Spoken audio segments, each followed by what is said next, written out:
Hi, hello, hello.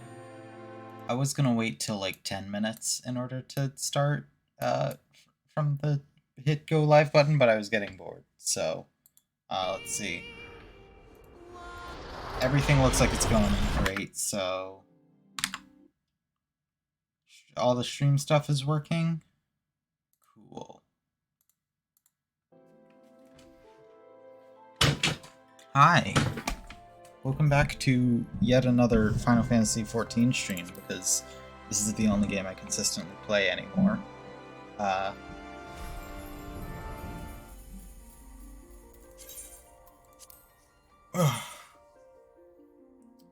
Off stream, I've been making my way through the ARR patch content very slowly and not very surely. But I've kind of stopped worrying about how much I'm playing on stream versus off stream when it comes to the patch content specifically. And I'll probably not worry about it too much throughout Heaven's Word either. But, you know, this game has a grip on my life. Okay. Oh, right. So I'm at the point where I'm doing the Leviathan thing. So, you know, strong start to the stream with waiting.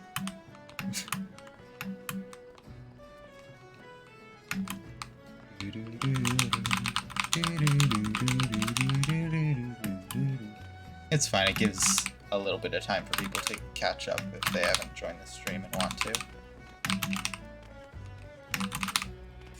Ah. Never mind, I guess we're going quick.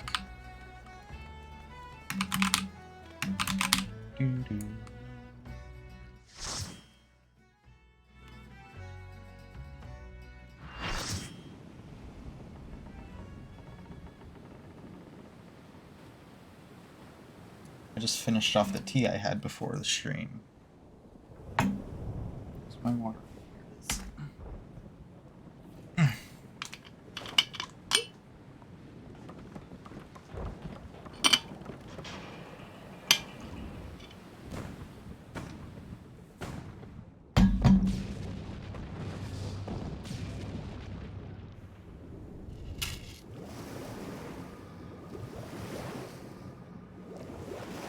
They didn't make me do the tedious task of getting all the corrupted crystals this time, they just let me fight the big boss, and I'm so grateful.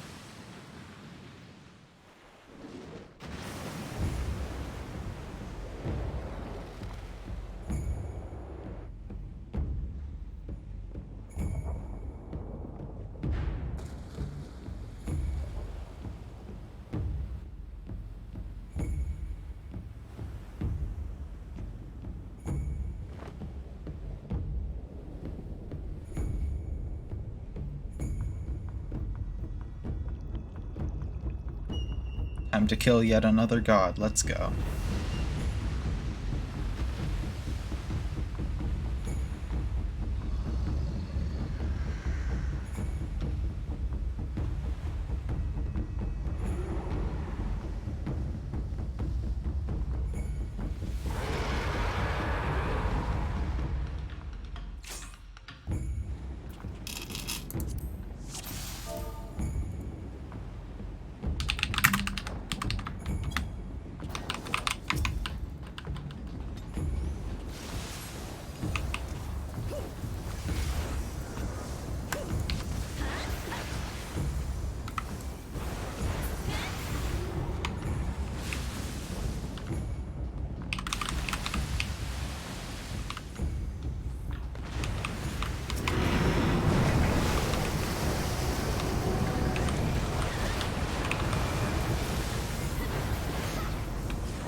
Oh, what?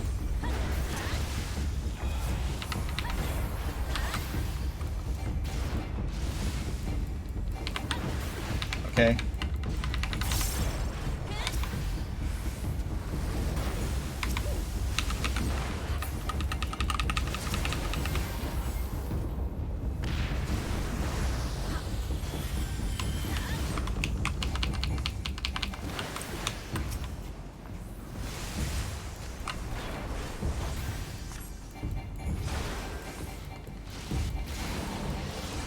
I don't really know what's going on in terms of...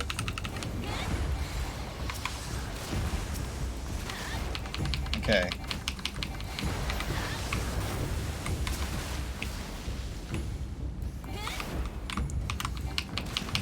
I don't know this mechanics.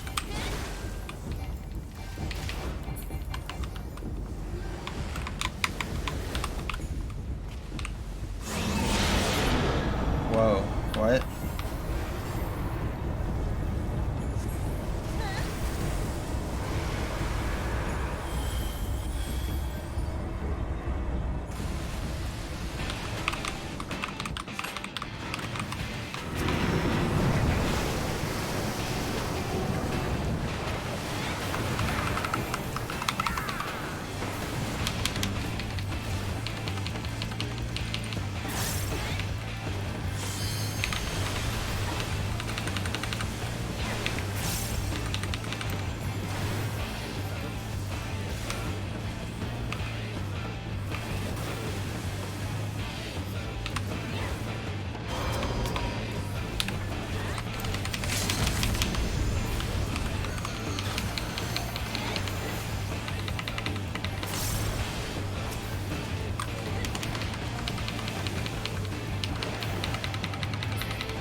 Is that it? Did we win? That felt way too short. That felt way too easy.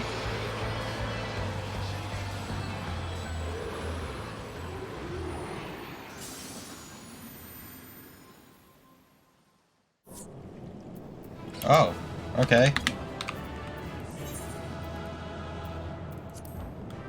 I guess that was it. Last time I did a full party raid, it took us like 17 tries in order to do it. Okay.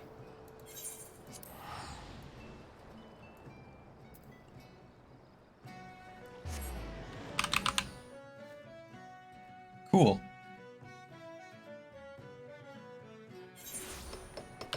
I guess we get to do more story then. Oh yeah, I want to go this way. This way.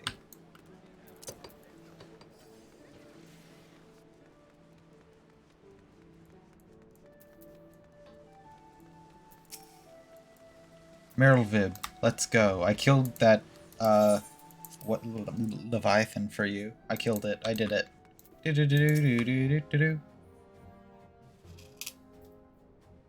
We Lominsons are sworn to strive, till sea swallows all.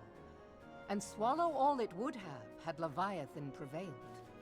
That we still strive now, we owe in no small part to you. Not for the first time, you have delivered Limsa Lominsa from the wrath of a primal. Never has our nation known a stouter ally. On behalf of my people, I give you my humblest thanks.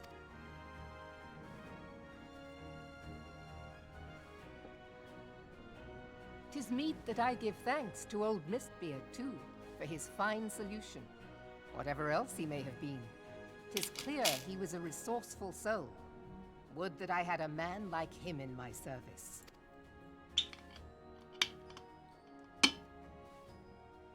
Before I set foot in these lands, I had no inkling that the people of Eorzea contended with such mighty foes. Suffice it to say, their existence came as something of a shock, as did the idea that they could be defeated. This experience has served to remind me of the vastness of the world, and the boundless potential of man. Though I am but a refugee in this realm, I would fain be of use to you in your fight.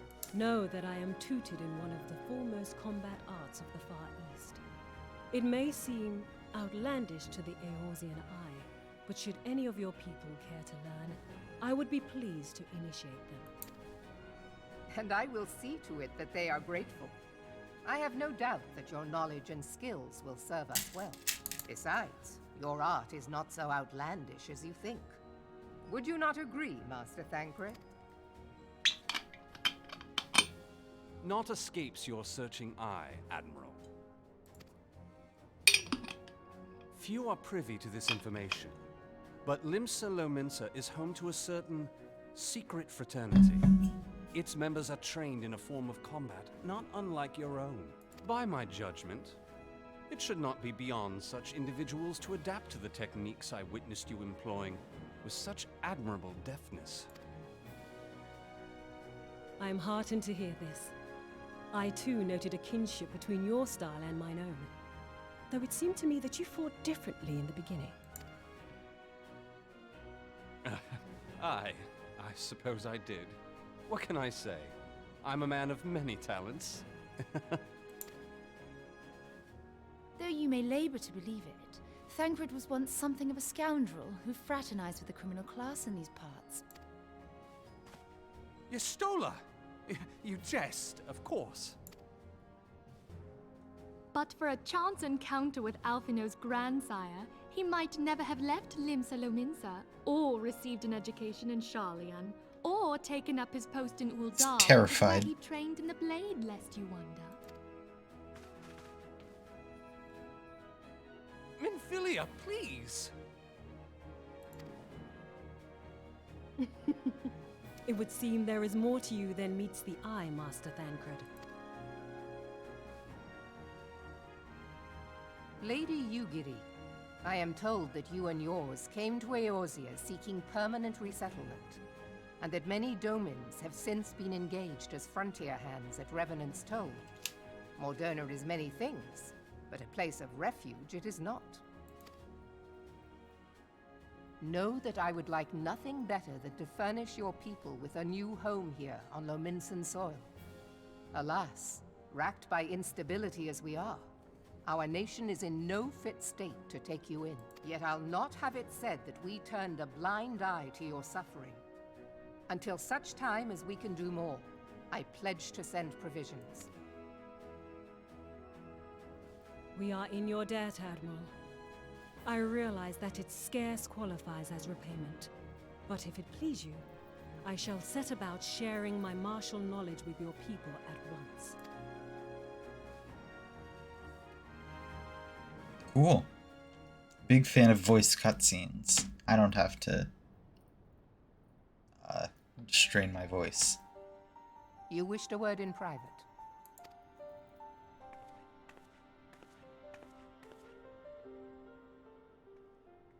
The better not to spoil the festive mood. History repeats itself, Admiral.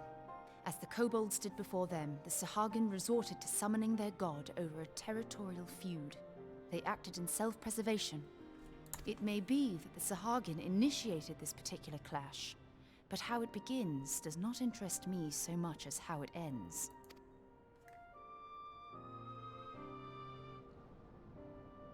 I have not forgotten our conversation, Y'ashtola. I am aware that man bears part of the blame for the Primal's existence. Nor am I ignorant of the Sahagin's reason for acting. They sought to secure a place to breed and multiply that their kind might survive. Self-preservation, as you say. But we have as much right to live and thrive as they. If our own survival is threatened, are we to lay down our arms and welcome oblivion? Nay. And so you kill, that you might live. Yet if living is a right, then that right belongs to all peoples, be they men or beastmen. I'll not deny your reasoning. But when a storm gathers, it falls to me to see my people safely through it. That is my duty. And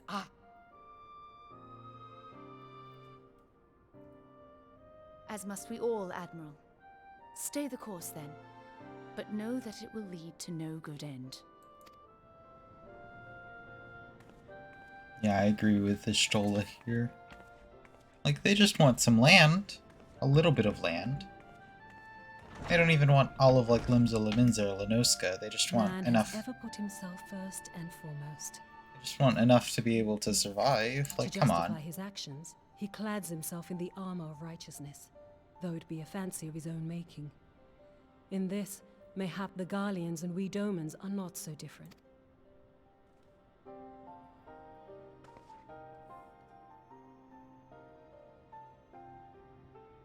Eorzea has become as a raging sea. If we are to keep our heads above the waves, we cannot scruple to drown the man next to us. When hopes of coexistence founder, strength must determine who has the greater right to live.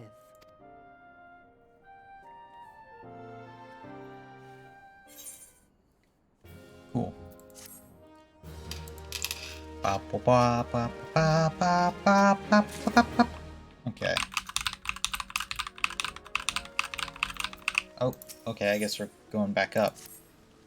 An admiral has informed me of your arrangement. I have in my keeping a letter of introduction to Lady Yurgiri. The south stands a gate leading to a pier for small fishing vessels. Look for an inconspicuous Huian man there and present the letter to him. He serves as a gatekeeper of sorts. Now, before you go, I am obliged to tell you that the members of the fraternity to which you would be introduced abide by the shadows of Lemensian. They value independence more highly than pirates and are united by a bond stronger than mithril. To wit, they are invariably wary of new faces. Though penned by the Admiral herself, mere words on parchment will only get you so far into their confidence. You must work for every ounce of trust they place in you. But here's the letter. I mean, is it just Jack? Like, I've met Jack, right? That's his name, I think. The guy who does the Rogues Guild?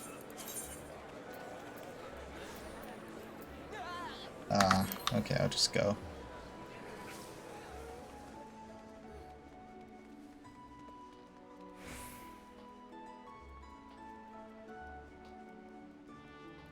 Wah, wah.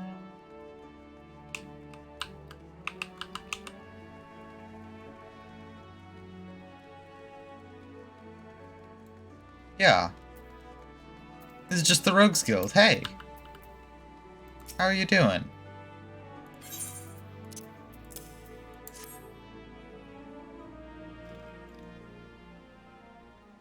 You're the woman the Admiral sent word of. I accidentally skipped that one.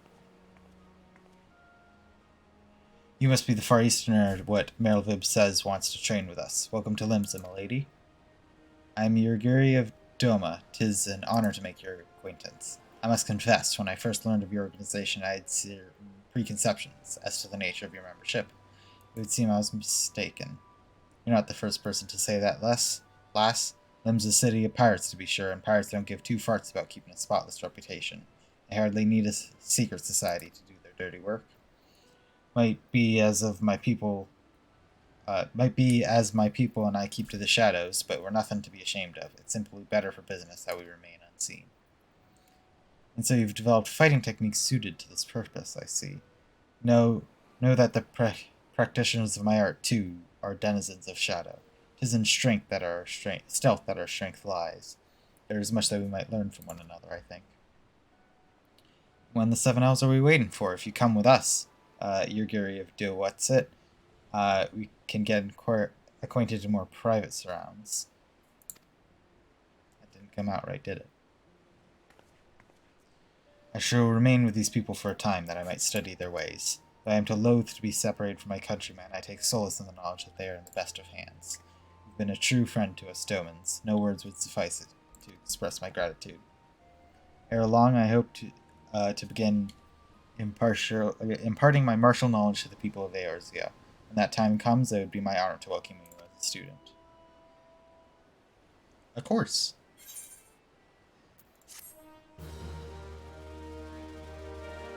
Wow, wow, wow, wow, wow. So are you the teacher for... I wonder if Yurgiri is the teacher for, like, ninja skills during Heaven's Word. Because I think that's... If I'm keeping track of my lore right, Yurgiri and the ninja people come from the same-ish area, right? I don't know exactly. I haven't gone too far into the ninja area, and I've only really been skimming it. Much and more has occurred since I first beheld Eorzea from the galleon's deck. Suffice to say, I did not envisage being invited to play a part in your noble struggle. But forgive me, I've kept you over long. Doubtless you've pressing business of your own. Rest assured I can no longer require an escort. I require an escort on this land. When you next meet Lady Minfilia, pray that I relay her my humblest thanks. Would that I could do so in person, but I must needs fulfill my promise to the Admiral. Till we meet again, Warrior of Light. Okie dokie, let's go back. We did it!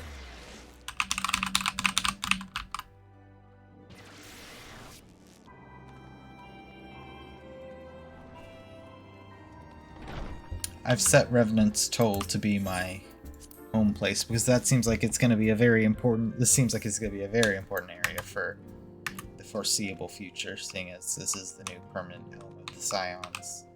Hopefully, permanent home of the Scions.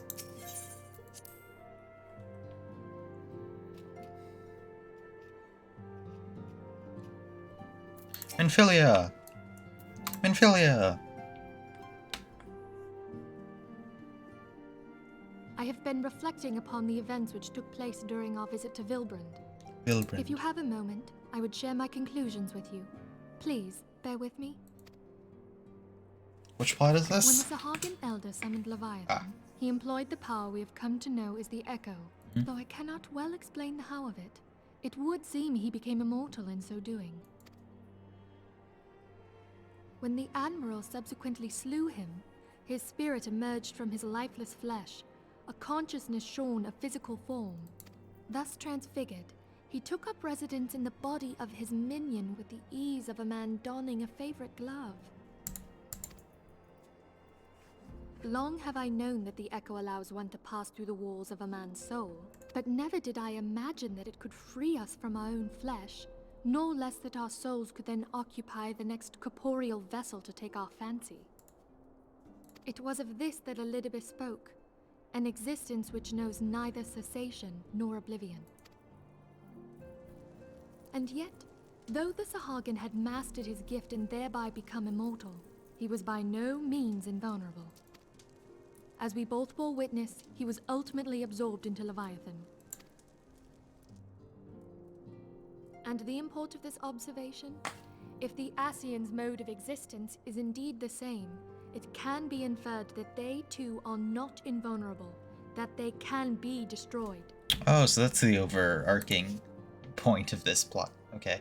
There exists a legend which tells of souls who are reborn upon the cusp of each umbral calamity, that they might stay the encroaching darkness. To most, it is but a fairy tale, yet recent events have given me cause to wonder, could the legend in fact refer to the Echo? Much and more yet remains unknown, but I am confident that all will become clear in time.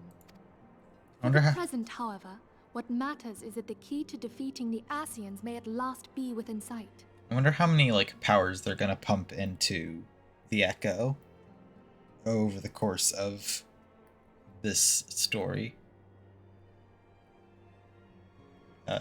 Overall, every story, every expansion. With Urianger's aid, it is my hope that I shall fathom this matter ere long. Speak of the devil. How are you doing? Oh, I was just about to send for you, my friend. Grave tidings from the Sharlayan motherland, my lady. It doth concern our distant allies, the students of Baldessian. What of them? My lady, the Isle of Val, which for many years hath been the Order's home, is no more. No more? Whatever do you mean? I relate only that which hath been conveyed unto me by our agents. An etheric wave of the highest magnitude was recorded in the region. Soon thereafter, 'twas observed that the isle had ceased to be. They just deleted an island? Postulated that a magic was evoked, like in power to Ultima. 12 preserve.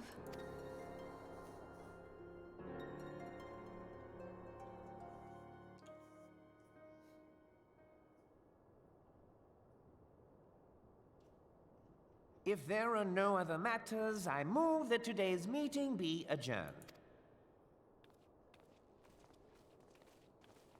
You suck. I hate you.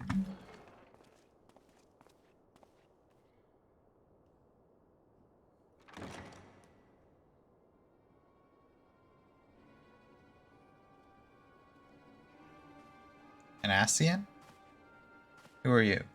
You're not an Asian. It is done, my lord. Oh no, I liked you. Forgive my impertinence, my lord, but these orders...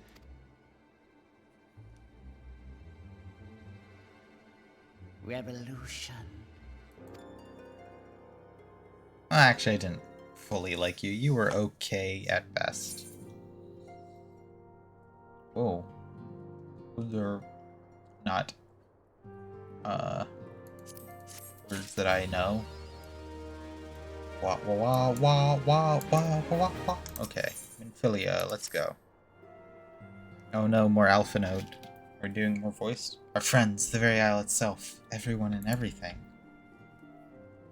No, it availeth not to speculate. Ariandra will send word if there are any developments. Until such a time he does, we must remain firmly focused on that which is within our power to change. With that in mind, I speak of a different matter, one closer to home. Okay?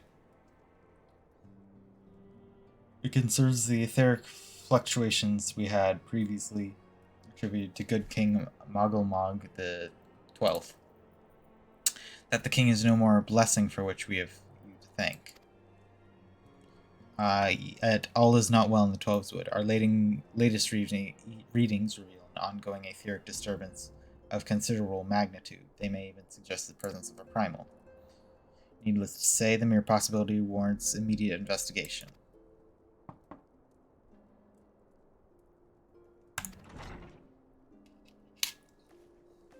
What's the matter? What manner of problem?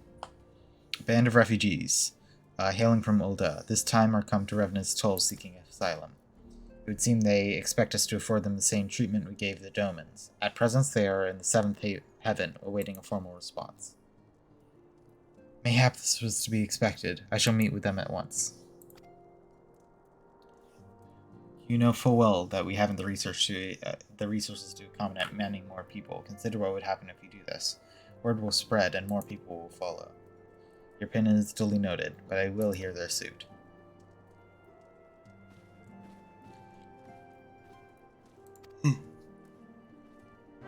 Okay, I've come. It's not like I have much choice in the matter. Video game. In the haven. In the heaven? Haven? I don't know. I can't read.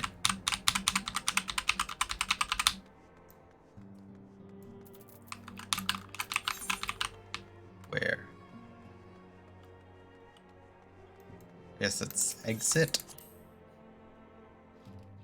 Ordana. Whoa, that's a big chimkin. Hello.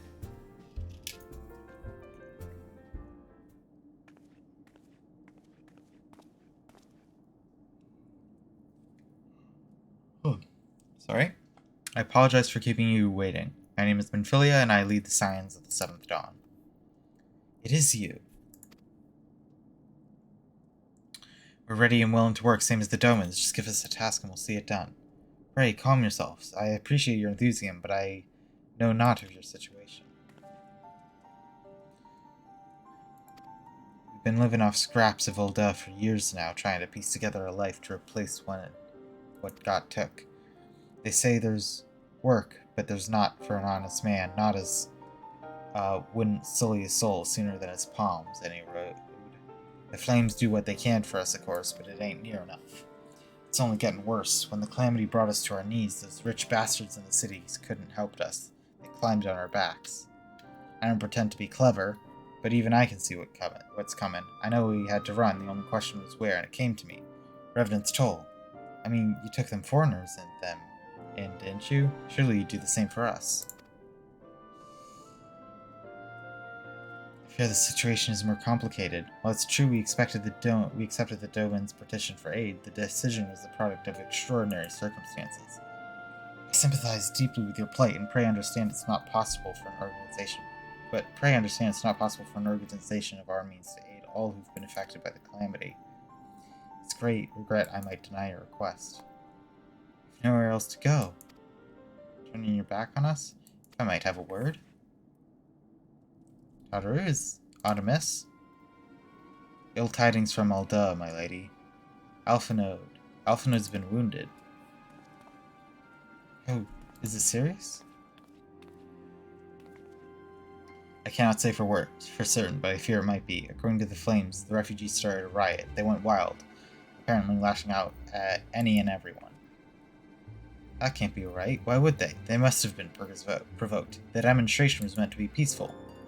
Now the Blades have an excuse. They'll round us up and kill anyone who tries to resist. If you won't help us build a new life, at least help us keep the one we've got. Lady.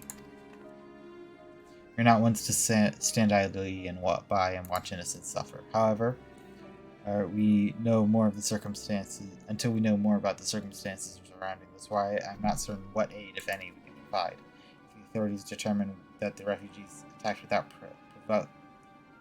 provocation, and those responsible will have to answer for those actions. I disagree. They could just say that they attacked without provocation. I forgot how to say that word. They don't have to tell you that there is something to be provoked about. How can you be so blind? Find Alphanode, and quickly. If he's in danger or worse, I would have you and none other by his side. Pray do not concern yourself with the matter we were discussing earlier. Ida and Papalymo will be sent to see it. Alphanode is treated at the Hourglass. Hurry. What about Alphanode's sister? We haven't seen her at all for the past, like, lots of hours. The past, like, whole story. She was there at the beginning when I was, like, looking at which grand company I wanted to choose to join. And then, like, disappeared.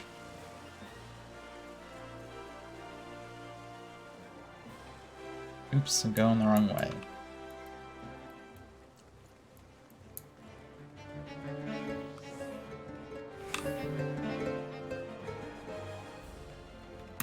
Wah wah wah wah wah wah.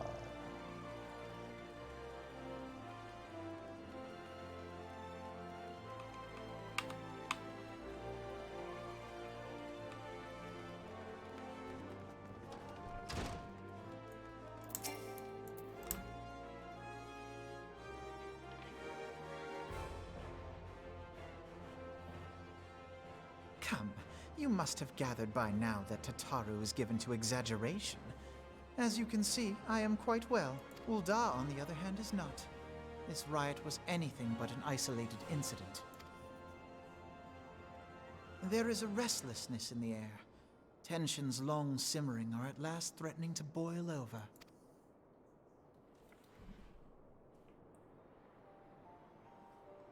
Ul'dah is a nation infamous for the great disparity between the wealthy and the poor. The majority of the populace accepts this state of affairs because they believe that every man bears responsibility for his own lot in life. Bad. I disagree. To an Ul'dan, money is the foremost, and some would say the only measure of a man's worth. Small wonder that the wealthiest wield the greatest influence. So where do the refugees fit into this social hierarchy? What place is there for those who fled Alamigo and the destruction? Plainly, there is none. They have no wealth, no power, and no worth. To the Ul'dan way of thinking, they may as well not exist. Choosing to ignore their existence, however, is patently not an option. General Rauban and the Sultana understand this, which is why they ordered the Immortal Flames to provide the refugees aid and succor. Yet none would dispute that the expenses incurred by this policy grow by the day, with no end in sight. This has prompted more and more Uldans to question their obligation to aid these worthless wanderers. While more and more refugees have come to resent their treatment at the hands of the sneering citizenry.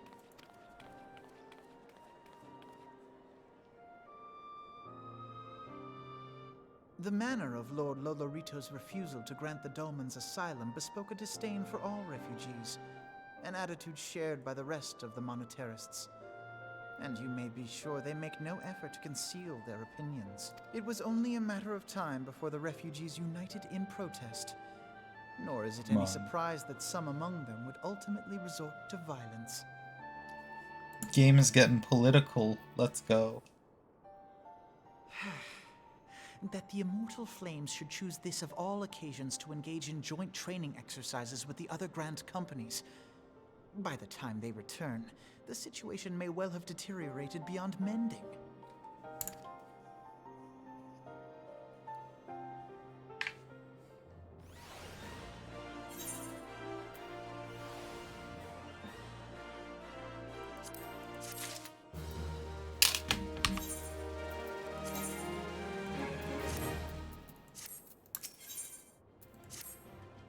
As I told you before, it was all but inevitable for that an incident of this kind would eventually occur given the rising tensions within the Sultanate. Nevertheless, I have reason to believe this particular riot may not have begun spontaneously. Have I piqued your curiosity? Good. Then you will accompany to the Hall of Flames, and I'll hear what General Raubin has to say about this matter.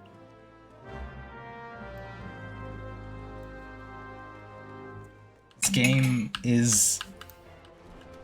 It's walking on a very thin line here for whether or not I agree with the actions it's going to make me do.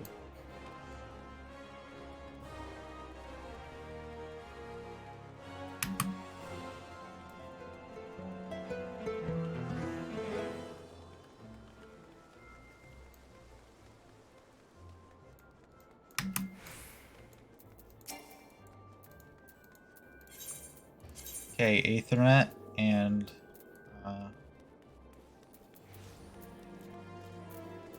where is it? Oh, oops. I guess never mind, it's right here. I thought we were going up to the bigger place. Smart. Cut out those 6 seconds. Now is not a good time. My hands are full with dealing with the refugees. Precisely the matter we wish to discuss, General. Alphanode, back on your feet already. You may credit my swift recovery to your... I'm not going to even try. My memories of the riot are still somewhat muddled. I trust you managed to regain control of the situation. Not entirely. We secured the city soon enough, but not before the unrest had spread to the surrounding territories. Pockets of resistance remain throughout Thanalan. We have sent what forces we can to spare. We can spare to root out the last of the belligerents, but progress is slow, and they're damnably elusive. I can well imagine, given the majority of refugees live outside the walls, it would stand to reason that they would know the lay of the land. What I do not understand is how they came so well prepared. Before my little accident, I observed several of the refugees were armed, not with butcher knives or pitchforks, but with martial weaponry. And I need hardly add that such equipment is costly. None can deny the tensions between the Ulden citizenry and the refugee population have increased since the Domans were turned away. But would that motivate a starving man to purchase arms in lieu of food? I think not. And what of those who have not even a single Jill to spend? Who could not survive without the aid of such provided by the Immortal Flames? Surely they would sooner sell a weapon than bring it to bear against the benefactors. Come to a point. Very well. My point, General, is that this powder keg of discontent, not set alight by chance. These events were deliberately set into motion. And now order must be restored. That is my final duty. Until it is done, any investigation can wait. I do not have time to discuss this. My scouts will be returning anon.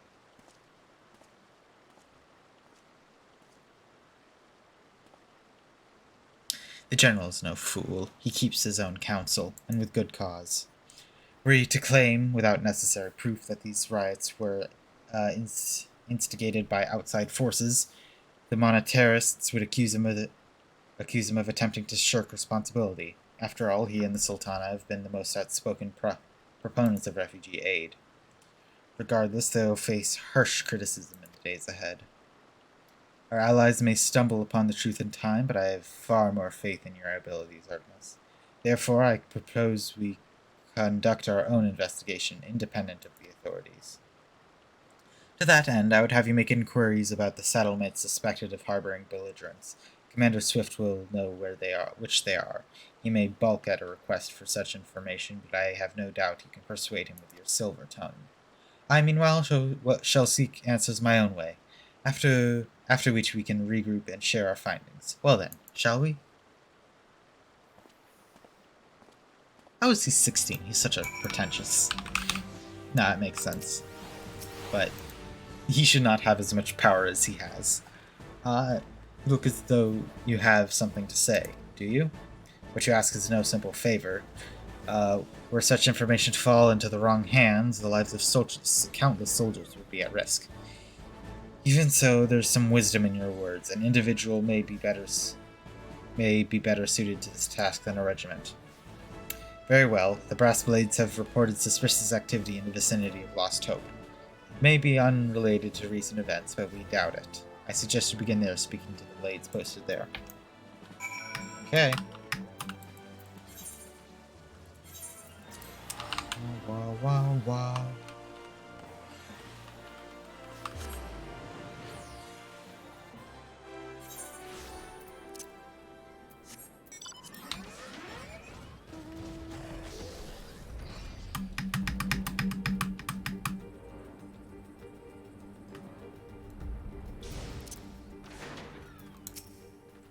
What brings you here, adventurer? A search for refugees? Well, then you've come to the right place. Oh, you mean those refugees? Oh no, you won't find them here. Most of the people of Lost Hope have come to accept their situation and are content to pass their days in peace and quiet. Outsiders have trouble understanding that, like a merchant who passed through recently.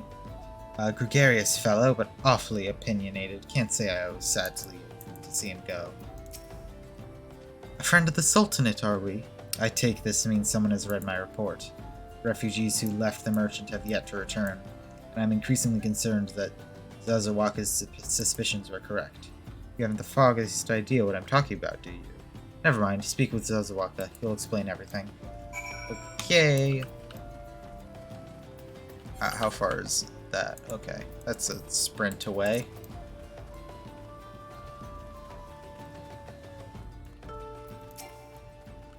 Zazawaka! Hello. You're not a flame? I see. If Leofric bids you to speak with me, then I take you've agreed to help. 12 be praised for that, because we haven't a moment to waste. Everyone knows the flames are on the march. The others have fallen under that fanatic spell, but not I. Promises of revolution and retribution, of holding the ruling class to account and taking that which is owed? Ha! A childish fantasy. I did everything I could to dissuade the others from leaving, but few would heed my words. Now that one of our idealists has returned, however, the madness of the merchant's plan is plain to see. Look behind yonder tent and you'll see why. Even now he babbles incoherently, so traumatized is he by the bloodshed he witnessed. Try as I might, I can make little sense of his words beyond the fact he's not alone in surviving. I've no doubt the merchant will lead the remainder to their doom. I beg of you, find them before he does.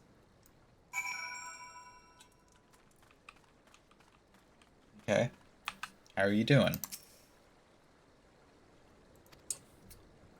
Why'd you come here? We could have escaped. Why didn't you run away with me? We could have escaped together, and you'd be here with me.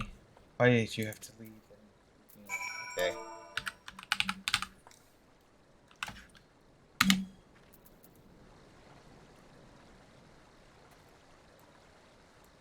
I too do that when my friend is traumatized, and then they're better. It's true, I followed a merchant and made the gods strike me down for my folly. What they will not give you must take, he said.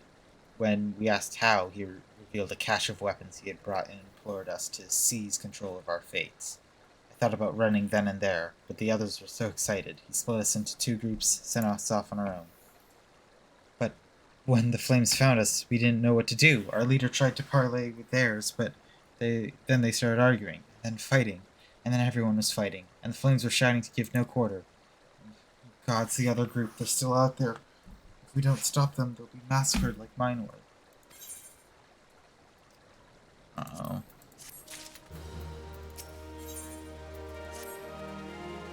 The other refugees are hiding in this cave south of Lost Hope. But to approach them would be fruitless. They would sooner call us agents of the Sultanate and try to kill us than listen. Why, the twins might deign to do the deeds themselves. A pox and all bloody swords. They're supposed to train us to fight, but the ones he sent with us vanished during the struggle. Oh, if only we'd listened to we'd never listened to that merchant's ridiculous claims. He said our cause was righteous. The gods would never suffer to us to be defeated. Though, if they were forced to confront reality, that's it. Challenge the twins and to combat and show my brethren that the strongest warriors are no match for one woman. Mayhap then they will agree to lay down their arms and renounce this plot. So I'm stopping people from revolutionizing instead of stopping the people they're revolutionizing against.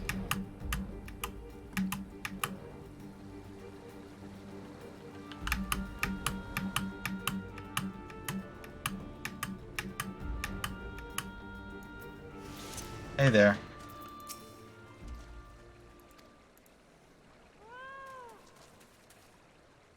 Sorry to disappoint you, but we're more than willing to kill you ourselves. I don't want to do this. I don't want to attack you.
Return. Did you find my brethren? What of the twins? What happened? Better a handful of them take a beating from you than the lot get butchered by the flames. What did the merchant have to say when it was over? Where else would he be? Unless he went to the stone's throw to recruit others?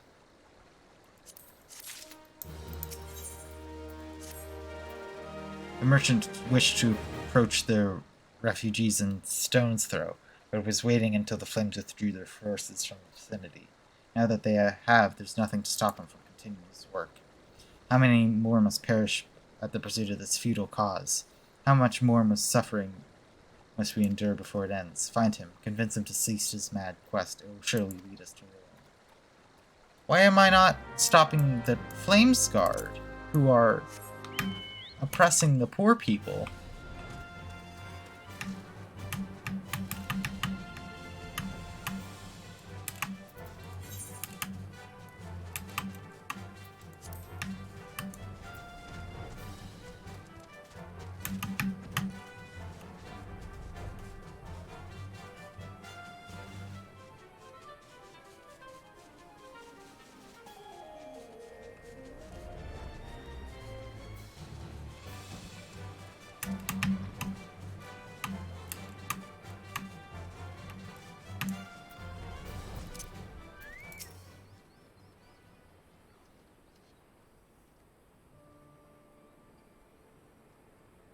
you seen my parents?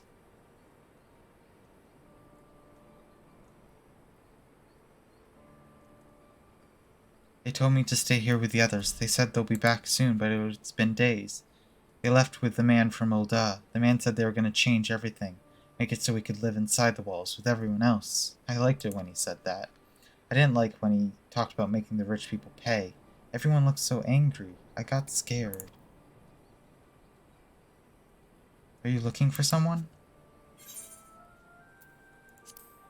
I'm looking for a merchant. The man who left with my parents? I don't know where he...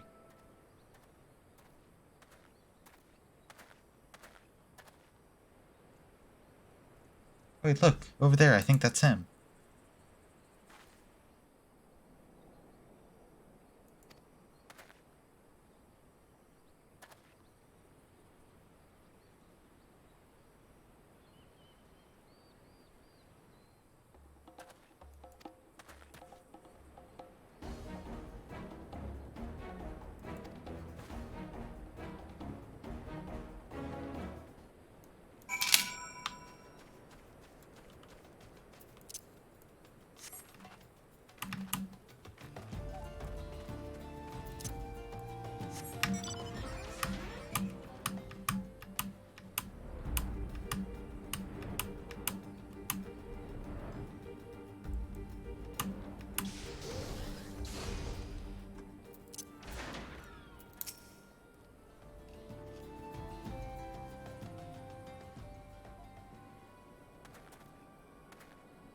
Why are you pursuing me? Sedation, treason, revolution. That's preposterous. Who has filled your heart with such lies? Refugees, the self-same refugees who terrorize the streets of Ul'dah? Ha! You have no evidence to prove your accusations, none. I will not accompany you to the Hall of Flames. You have no right to detain me.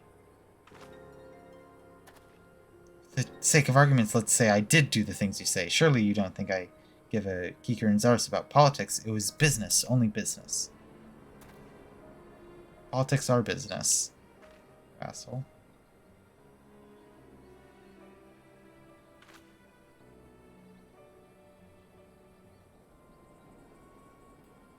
I guess you're causing a fight that can't be won and causing unnecessary death to the refugees. But still, like... We both know I'm not the one you want. However, if you agree to protect me, I swear I'll tell you everything.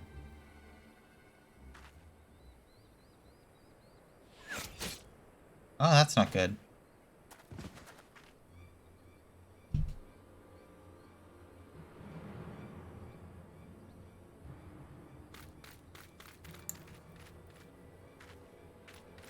Seven hells. Tell the others to spread and search the area. The killer may still be close.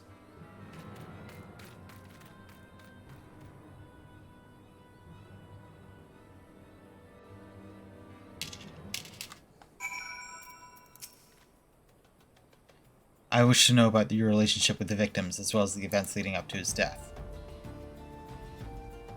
The man was responsible for the recent riots. Mayhap we owe his murderer a debt of gratitude. Ah. In any case, it's obvious you're not the one whom we seek. You may carry on with your investigation. Okay, I guess I don't get to look for the murderer.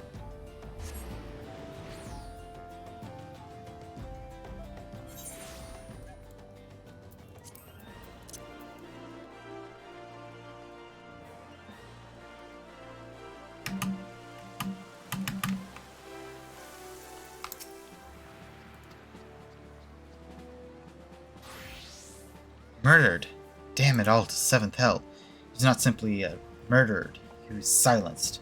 Too many knew his face and he was ready to divulge his secrets. Do not despair though, we may be closer to identifying the true orchestrator of these riots than you realize. Okay. The Flame General left word that you will proceed to the Fragrant Chamber as soon as you returned. He wishes to discuss the recent discoveries, as well as the results of our own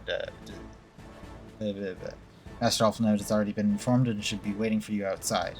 Pray proceed to the royal promenade and with haste and speak to Bartholomew.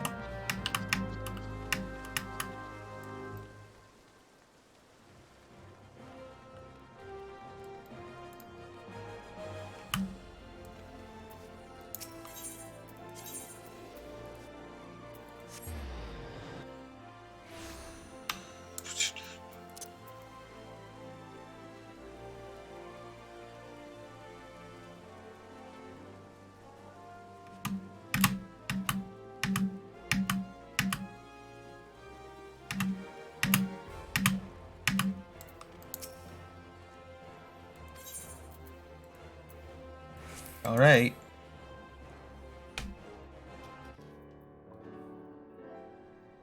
Commander Swift has kept us apprised of your recent activities.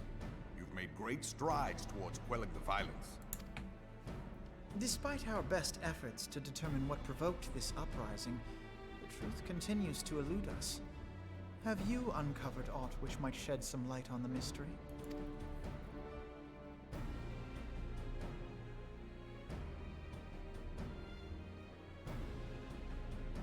This information does not leave this room. The Syndicate's decision to reject the Doman refugees' appeal for asylum had lasting repercussions. A number of those displaced by the calamity claimed it was proof of a policy of discrimination. I agree. Together with a group of Alamegan refugees, they organized a series of demonstrations to protest against the Sultanate. Demonstrations which became heated, but did not descend into violence. Until a certain incident served as a call to arms.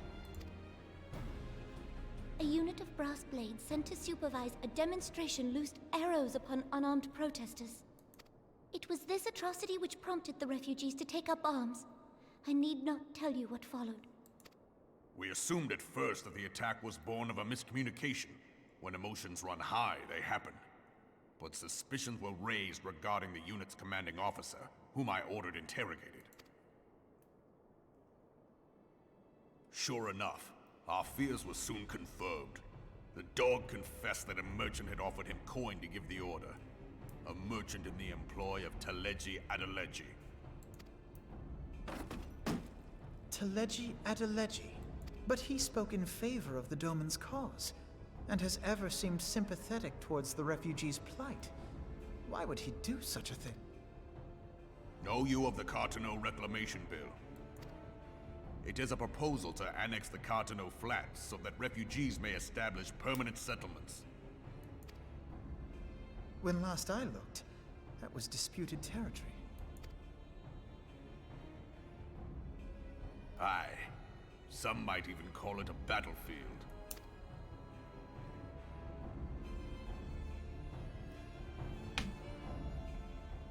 The destruction wrought by Bahamut was greatest at the Cartano Flats. That much is common knowledge. What is less well known is that his rampage laid bare ancient Alagon ruins, of which no record existed. There are certain differences of opinion as to how these ruins should be handled, which is why each nation maintains a military presence in the region to this day. Yet differ though we may, we are still allies. Therefore, in the interest of preserving the Eorzean alliance, we have reached an agreement. Any conflict which may arise during the course of military exercises in the region shall have no bearing on relations between our nations. In full knowledge of this delicate state of affairs, Teleji Adeleji proposed the Cartano Reclamation Bill, a shameless bloody ruse which stands to benefit him in but one conceivable way. If successful, he will gain control over the disputed territory under the guise of assisting in the resettlement effort. And you can be sure he'll build an orphanage next to every Alagon ruin.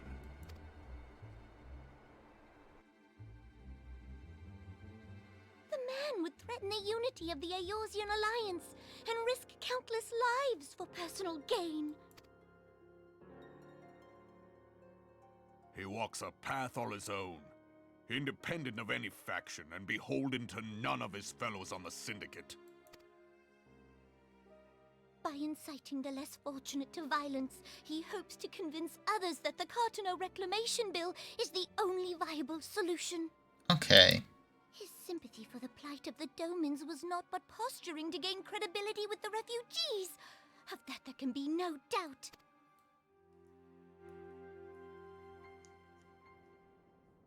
Forgive me, but what could possibly motivate Teleji Adeleji to go to such lengths? What is so special about these ruins that he would risk his position on the Syndicate, and, most likely, charges of treason against the Sultanate? Omega. Pardon?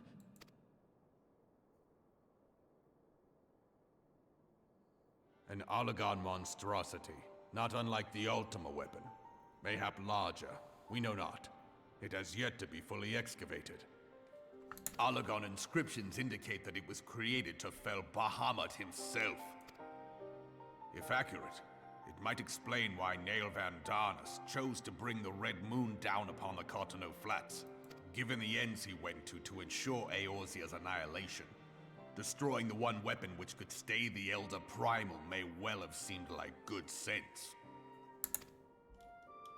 When first I bore witness to the power of the Ultima weapon, I doubted the evidence of my senses. And now you tell me there is another such weapon. One which could contend with Bahamut. Bahamut! Aye, we were skeptical ourselves. Truth be told, until the Ultima weapon's existence came to light, we thought the inscription had been mistranslated. At present, Omega is more akin to a fossil than a tool of war, having long since ceased to function. As such, its true potential cannot accurately be gauged. However, if someone were to restore it, as the Garleans did the Ultima weapon, I have little doubt that he would wield untold power. Power enough to subjugate Uldar like as not, and the rest of Eorzea besides, which is doubtless why Teleji Adeleji yearns to have it. That he should aspire to world domination. He who has ever walked 2 paces behind Lord Lolorito in matters of commerce. 'Tis in acknowledgement of his own limitations that he seeks this power. Woe betide us all should we allow him to have it.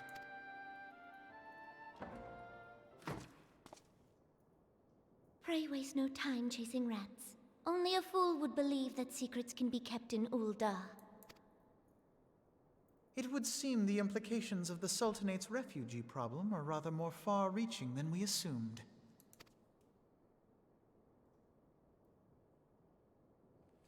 Okay. That is a much more reasonable reason to want to stop the riots rather than what was going on before.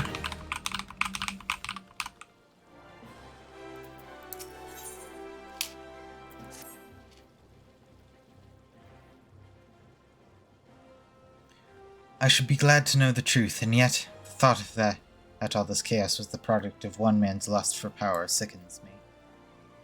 How long do you think they intended to hide the existence of Omega from the Scions? That they even felt the need to do so is most troubling. It would be in our best interest to learn more about the military activities in the disputed territories. Fortunately, you are already well positioned to do so, Private. Pray, keep us informed on any developments in Cartano. Oh, let's go. Begone, whelp, this is no place for children. Oh, don't abuse, don't, come on. She doesn't have her parents.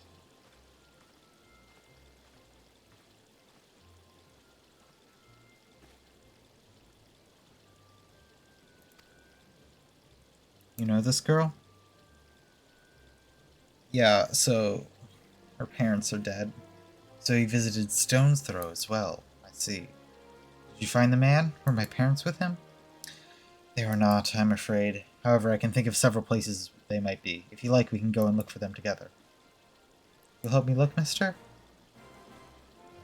Of course, but first I need to finish speaking to my friend. She's telling me a secret, you see. No one else is allowed to listen. Mayhap you could wait for me by that pillar over there. We will require but a moment.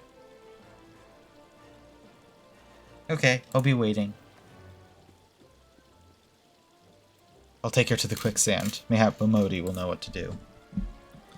Legion of Garlands. Aether-starved primal.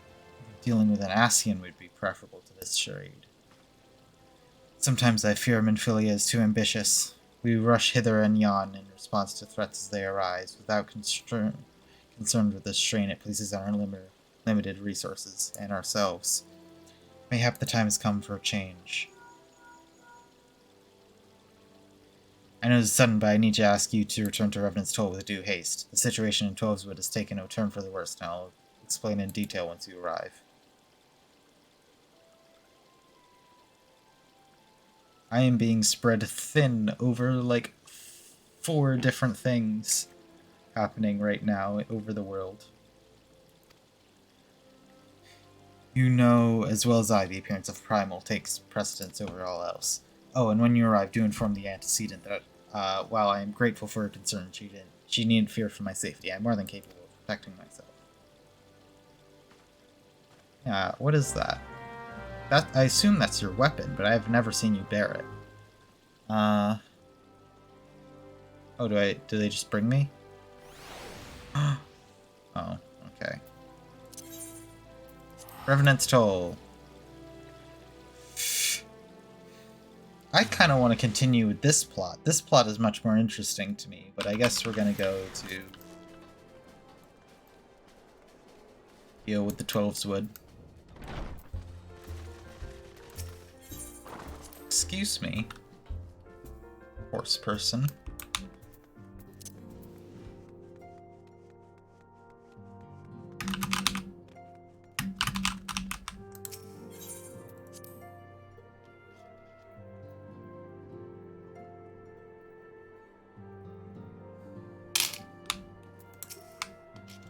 It's relief to see you healthy and hale. The latest news from Uldo was most disturbing. Clearly, the only injury Elfinode suffered was to his ego. Doubtless it'll heal ere long. The other signs will need to be present for this meeting. If you're ready to begin, I'll summon them now. Okay, cool. Wah wah wah wah wah wah wah wah wah wah wah. Okay, let's go.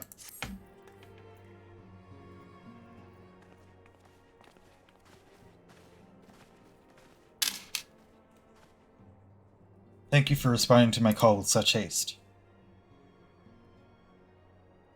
Rest assured, I should not have summoned you if it were not urgent. To business, then. I've received most disturbing news from the Order of the Twin Adder.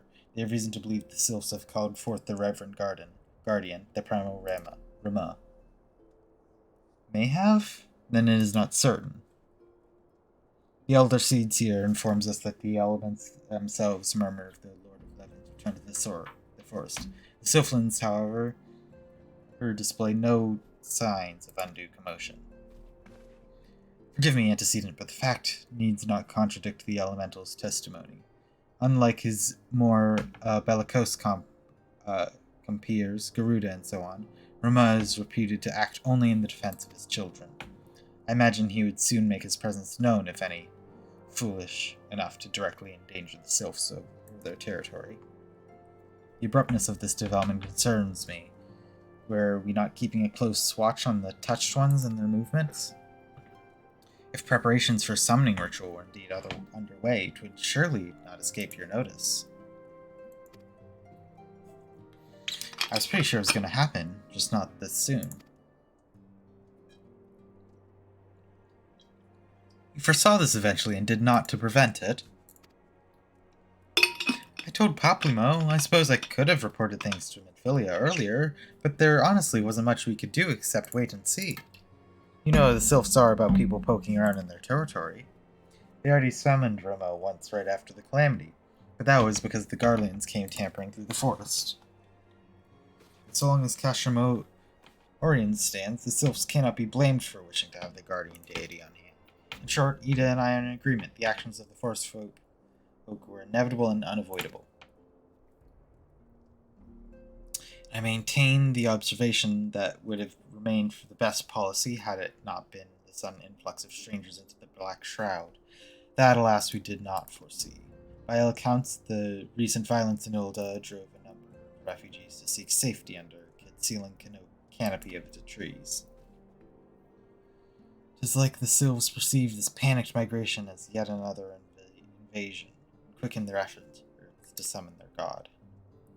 I am put in mind of Titan and the kobolds. Once again, it is the affairs of men which have paved the way for a primal's coming. Indeed, one cannot help but wonder what manner of place Eorzea would be without this civilizing influence of mankind.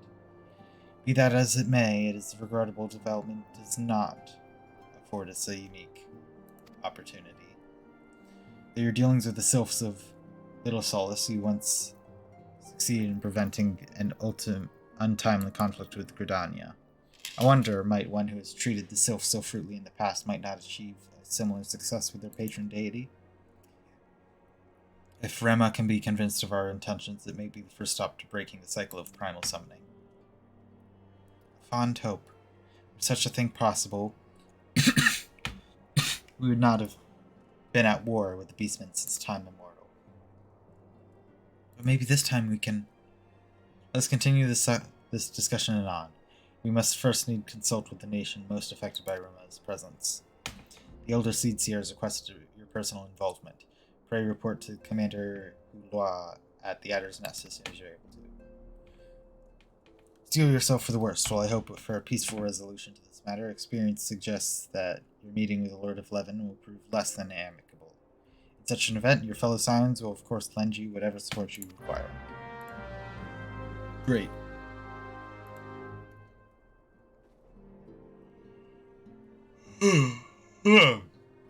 Cool.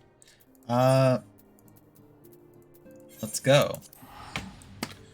I kind of am disappointed that I'm not continuing the Ilda story. That has piqued my interest in, like, how this game is, in this story. This I don't care about quite as much. This is more just like, yeah, primal, it's gonna kill people, let's go. Like, yeah, the politics of the beastmen really aren't at fault here. Is interesting. But that's kind of a bit more, like, overarching, I guess. Though my friends stand ready for any eventuality, I know of none more qualified than you to snuff out this threat. I would have you do so without delay. The Elder Seed Seer, however, would speak with you first. She's the opinion that your diplomatic, rather than martial skills, may better serve our cause. I will leave further explanation to our learned leader. Pray make your way to the altar. Conjurer and assistants will admit you to Lotus Stand. Great.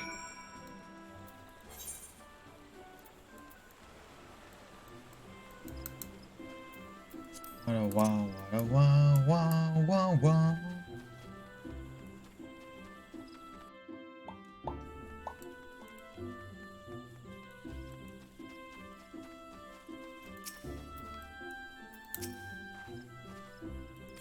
Yep, let's go.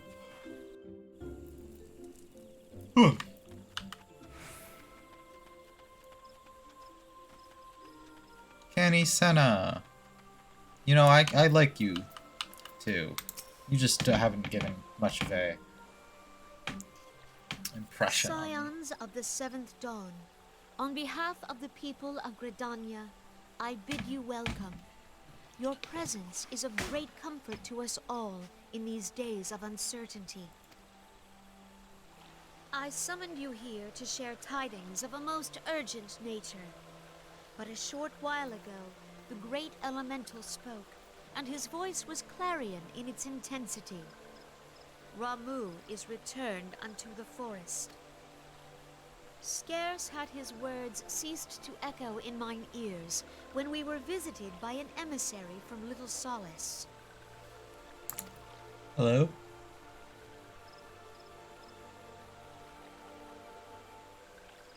Our guest informs us that the Sylphs too have sensed the presence of the Lord of Levin. Though his exact whereabouts remain unknown, we may safely assume that the Primal was summoned within the heart of the Sylphlands. Unlike the other Primals you have encountered, Lord Ramuh is no raging avatar of destruction. He is revered as much for his wisdom as his strength, serving as both arbiter and guardian to his children. Given that we and the Sylphs found a way to share the Twelveswood, it is my hope that this sagely immortal will be amenable to reason, and that conflict may be avoided.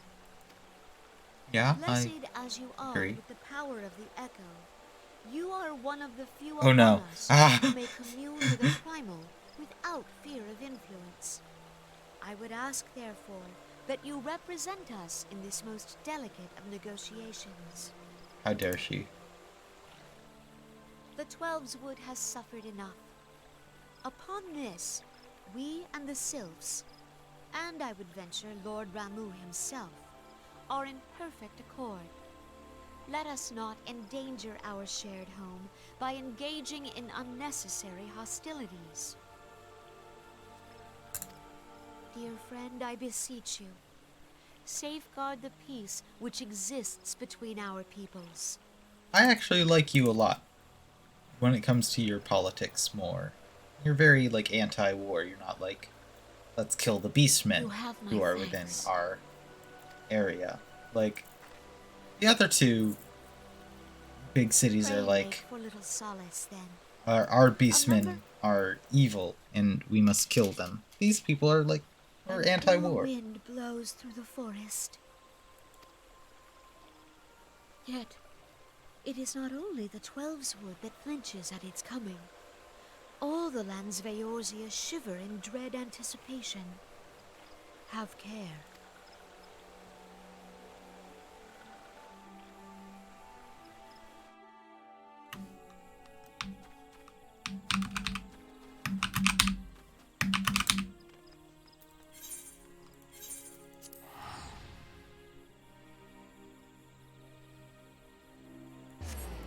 Let's go. Okay.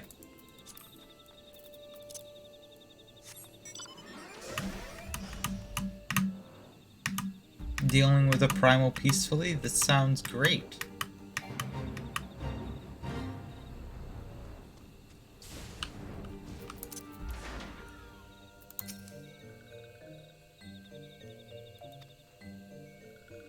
I understand you go to treat with the primal Rama himself. An unenviable task, but for one I have no doubt you are well suited. I've been told that your fellow Scions are conducting an investigation of the area as we speak. That we might ascertain the location of where the Lord of Levens might be found, I would ask that you abide here until they return in findings. Did they return with their findings? I was told that a messenger would be sent as soon as your fellow Scions have finished their investigations. I do not imagine it will be much longer. Hello. This one returns with good tidings. Wise ones have finished searching and have wisely identified the precise location of where to find touched ones summoned Lord Rama. Your timing is impeccable, my fluttery friend. Might you be so kind as to escort this good woman and to her fellow Scions? It would be this one's pleasure, walking one. Please come with this one. Oh, I forgot how difficult they are to speak with.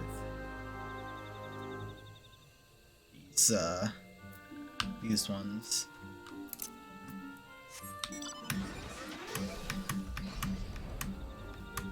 Boom.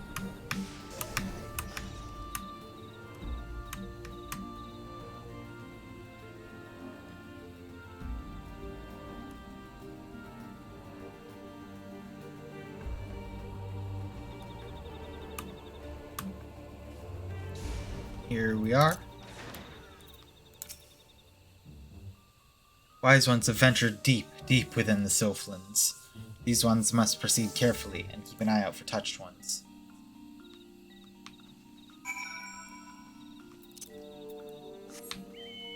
Oh well, why do I need to proceed carefully when I can just fly above all the danger?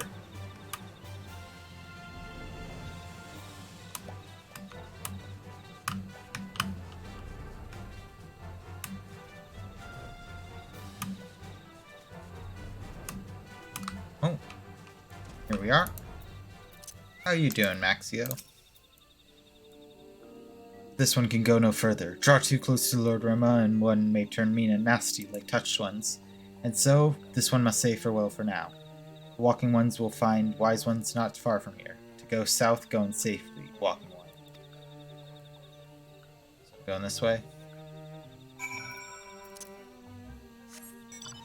Is it towards the crystal I saw earlier? Paplimo, here you are. How are you doing? It is actually you. I'm relieved. For a moment I thought we were dealing with another one of those confounded sylph tricksters. I swear, with them wreaking havoc and their skin-changing magics, it's a wonder I was able to finish taking my measurements. Yes, it was quite the ordeal. You should have seen the look on Ishula's face when the one impersonating you showed up. That's quite enough, Paplimo. My apologies. It's not like me to ramble so. At any rate, as I was saying, music is kinda too loud right now. I'm gonna turn it down really quick. Or, not for you, but for me. Is it actually too loud for you? That might be a problem. I've not been paying attention to the sound. I'll turn it down a little bit. Okay. The Lord of Levin awaits. Okay, there we go.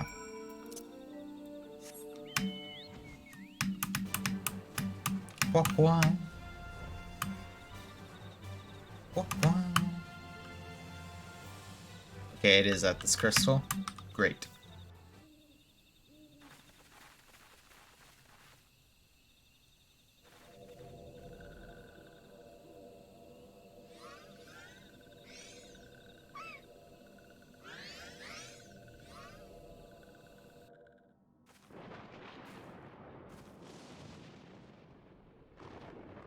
Thine order betrays thee, servant of hiding. Hello.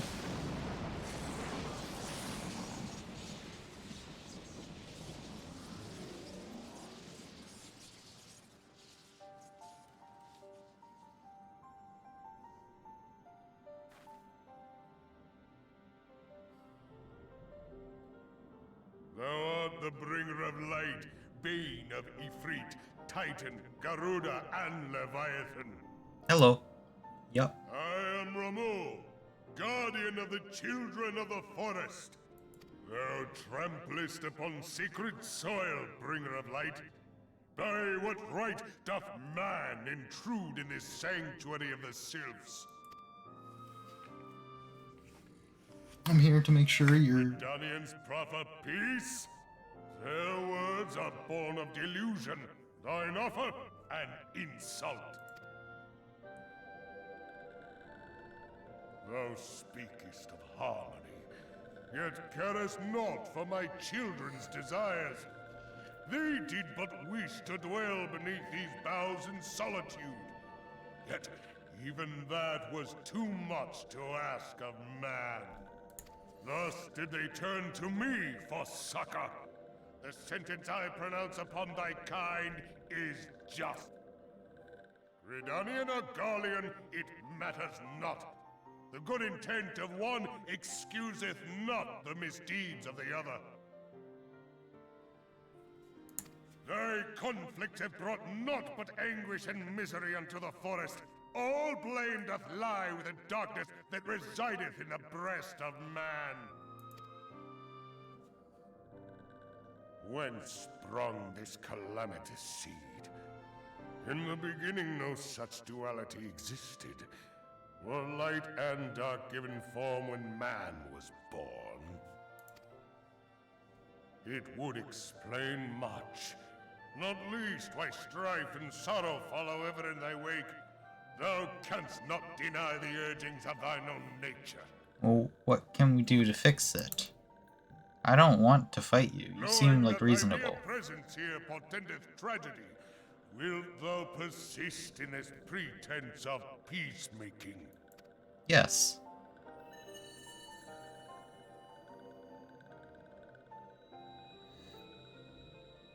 Thou bearest the crystal which I bestowed upon my wayward charges. That they should entrust so precious a gift to thee Thou standest apart from thy kin. Thou art the bringer of light, aye. But there is something more in thee. Very well. I shall consider thy proposal. Shouldst thou survive my trial.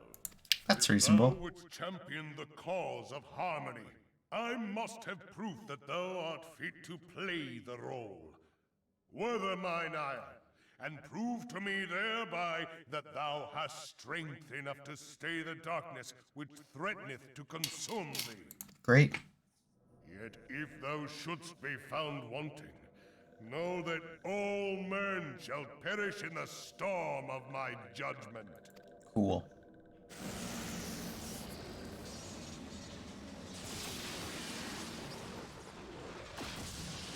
Seems reasonable to me. Come to me, bringer of light. I shall await thee on the field of battle.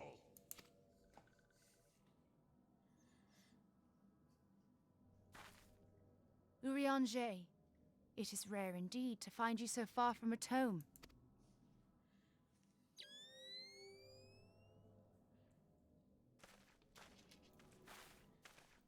The Lord of Levin himself.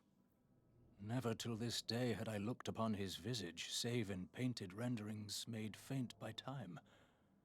Ever shall this scene remain etched in my mind's eye.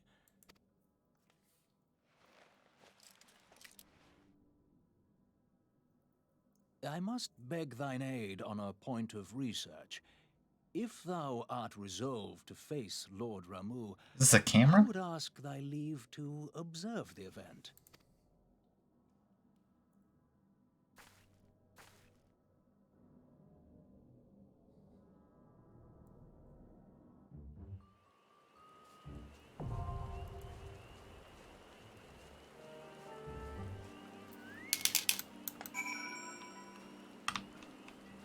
Oh, let's go.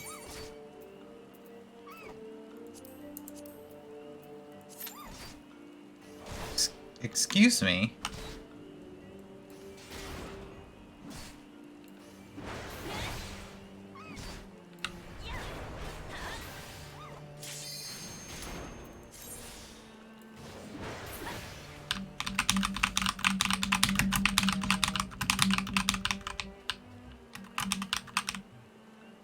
Let's go. One healer, please. All I need. There we go.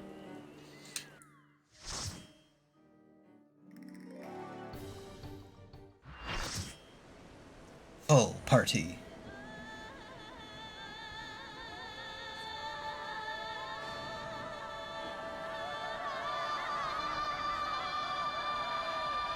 The striking tree.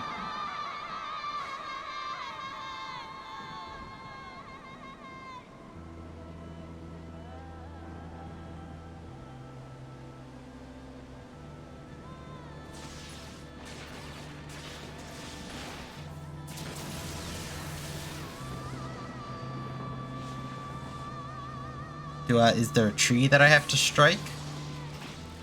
Or are you the striking tree?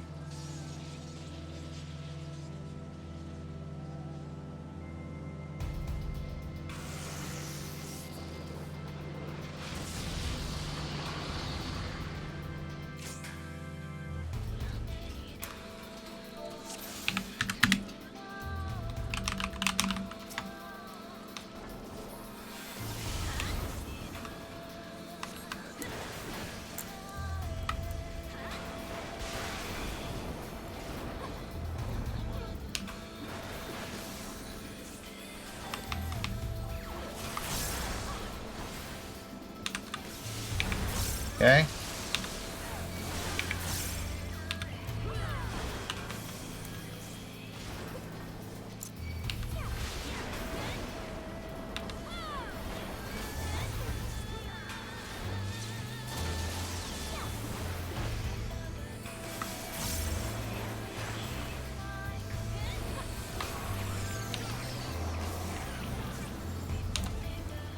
Oh, I'm stunned. Okay.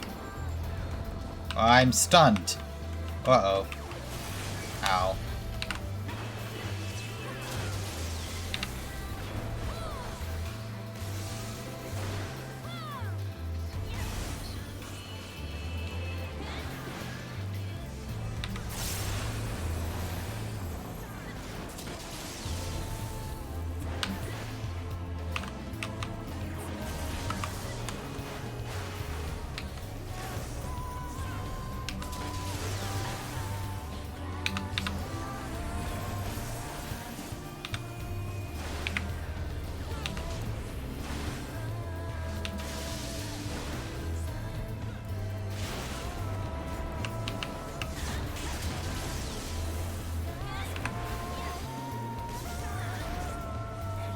Oh, I should probably be dealing with these.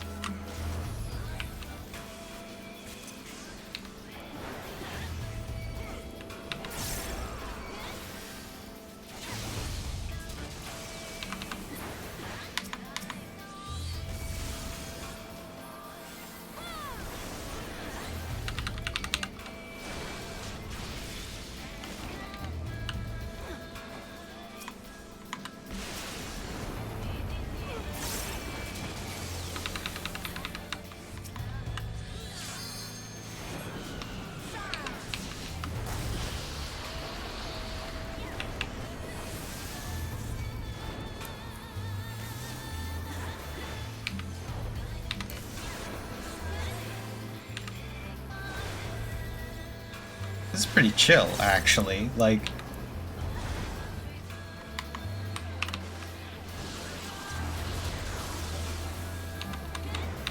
the music isn't intense. It's not really giving me any stress here.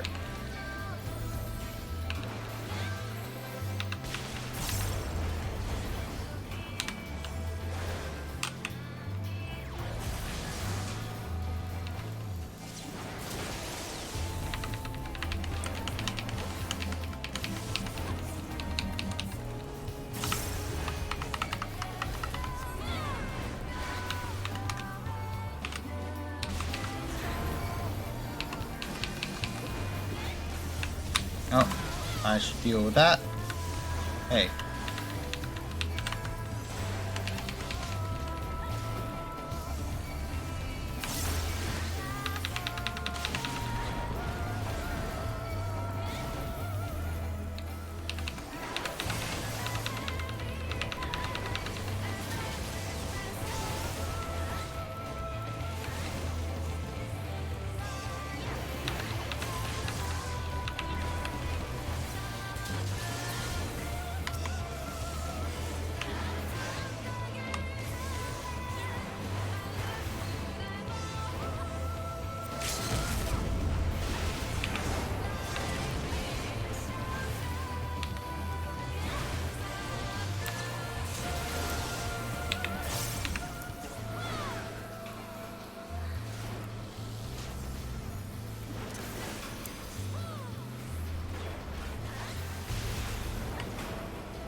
Okay, there we go. Easy.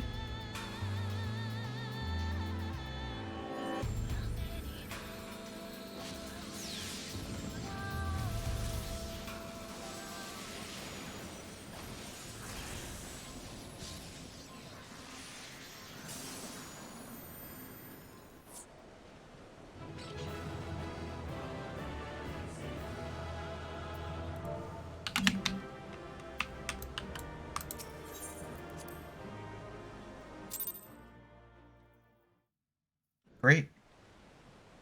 I have taken thy measure, bringer of light.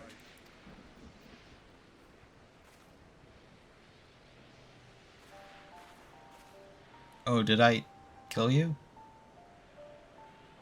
And I judge thee a worthy champion. The task of excising the sin that hath taken root in man's heart is thine.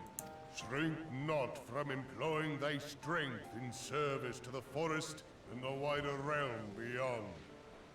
By hungering shadows do the enemies of harmony gather, and meekness will but feed them. If man is to be delivered from the dark, it shall be by thy guiding light alone. Stray not from the path, for if thou dost, thy people shall be truly lost.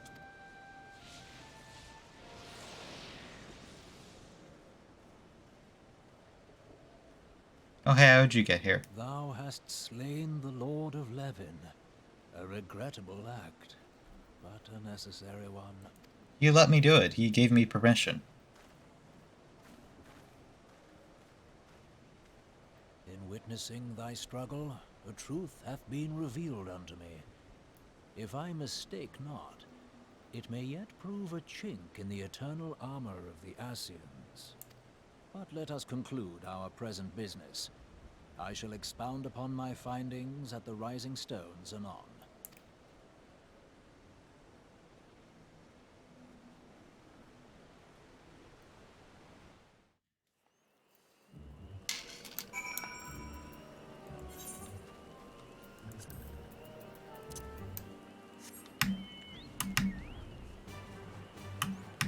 I love flying. It's the greatest thing. It makes everything so much easier.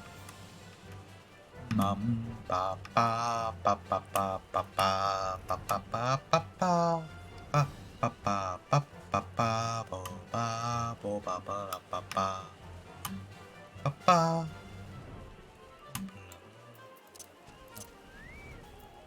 Serpent Lieutenant, greetings. Dare I ask how Ramov received your visit? Well, I killed him, but he gave me permission to do so. He challenged you to a test of arms. It is well, then, that you have some experience in such matters.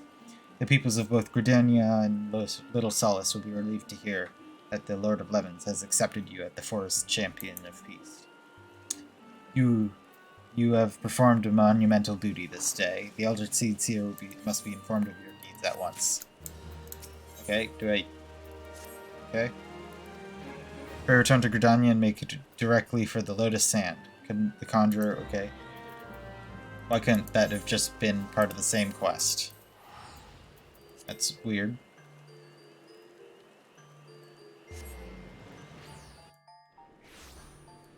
Okie dokie, let's go. Wait, no, I want to be going this way, I think. Oh, there's one right here. Great.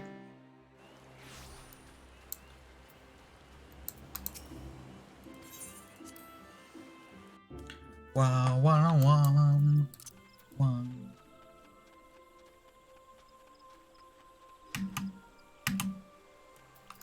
Hey, I did it. Peaceful resolution kind of achieved. You are returned to us, dear friend, and none the worse for bearing the heavy burden which I did press upon you. Most glad am I of this. I am informed that your efforts to negotiate a peace with Lord Ramu ended in conflict. Pray tell me, what befell? Conflict, kinda. I mean, he challenged me to a duel. He was respectful, so... Ramu made trial of you?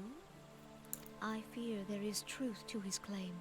Fear? It is the darkness oh, within us that kind of that fear. attracts the darkness without.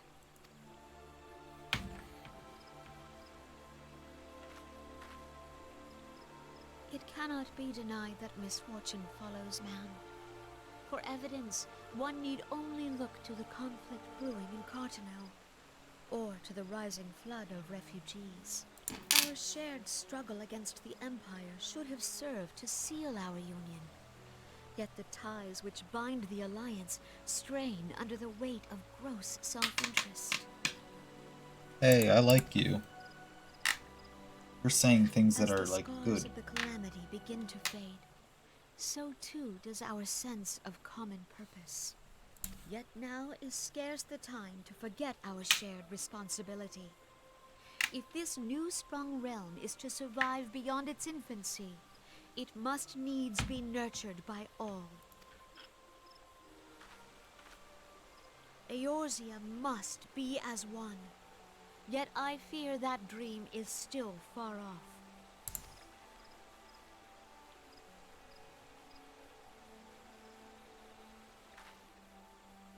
On behalf of the people of Gridania and the elementals both, full oft have I been compelled to look to you for aid of late, and offered all too little in return.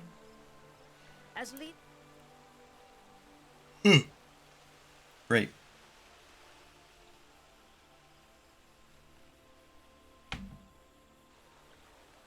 Lord Ramu has departed, yet the keening of this ill wind grows no less insistent. Voices of the forest, pray speak and I shall listen. Feels like it's a bit late to What activate this unseen now. evil begets this unease in my heart.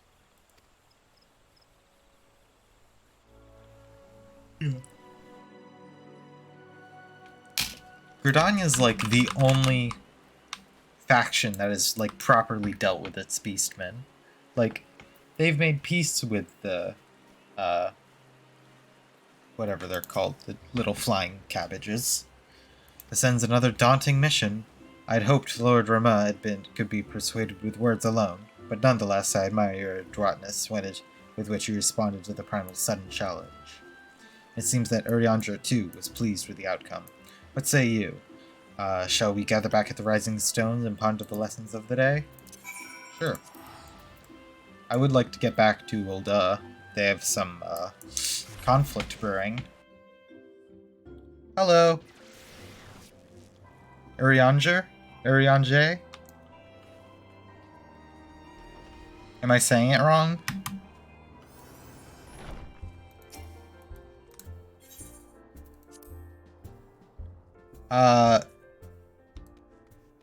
Sure.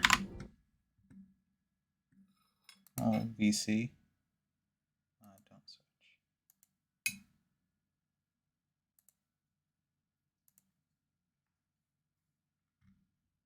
Oh, I guess I'll just be in the Discord. It's pronounced Yuri, fuck me, Urianger. Urianger?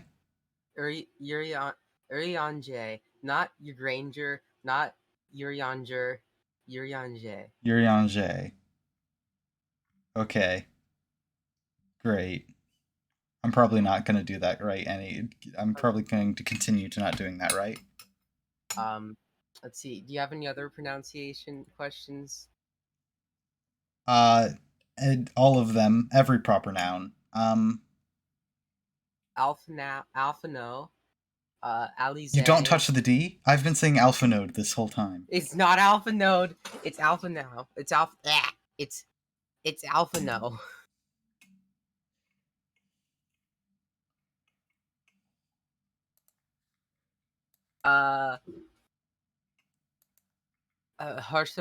Lord Orshafont, House Forton, I think, or not. Oh, the leader of Ul'dah, or like the military leader guy of Ul'dah, Ramada or whatever his name is. I don't know. Rahuban.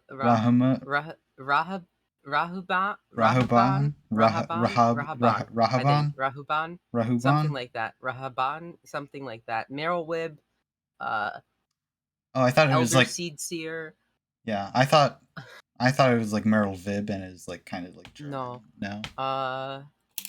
It's just Meryl Wib. That feels weird. Let's see who else. Have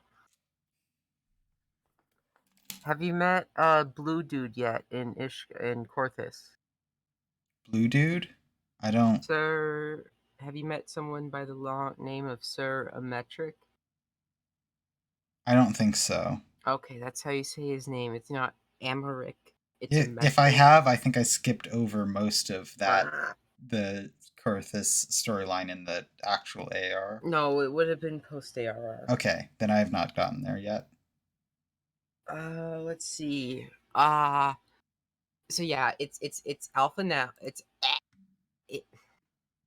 It's Alpha no, and Urianger. Oh, I just realized. Bancrid, Alize, Minfilia, Asians. Yeah, I was able to figure out Minfilia through the voice cutscenes. Who else?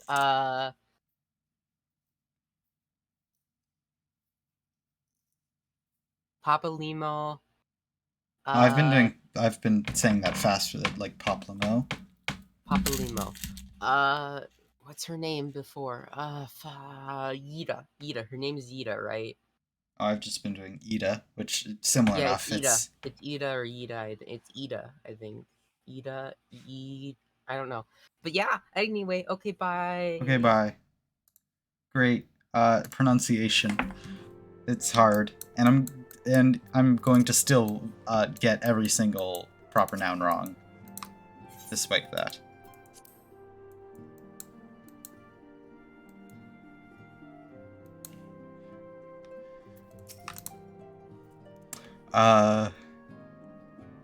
Word of your momentous encounter with Lord Rema precedes you. It would fain share news of mine own, but Rianger's discoveries must take precedence. Upon witnessing your defeat and Lord of Levin, our learned companion was struck with profound insight regarding the nature of Ascian's immortality. Let us assemble and discuss his observations together.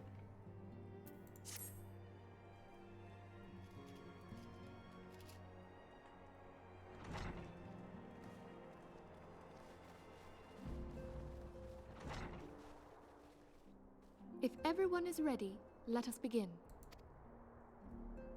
Urianger, the floor is yours.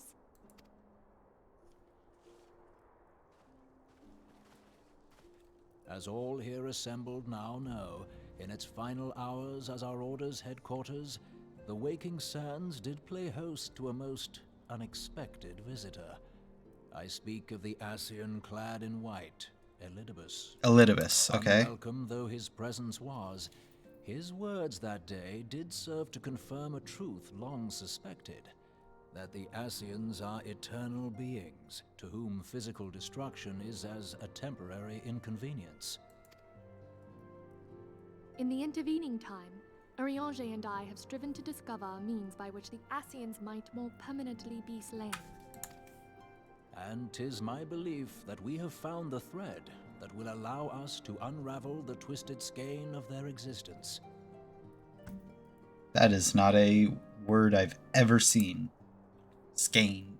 In the moments prior to Leviathan's most recent manifestation, the Sahagin elder who summoned him was observed to undergo some manner of ascension.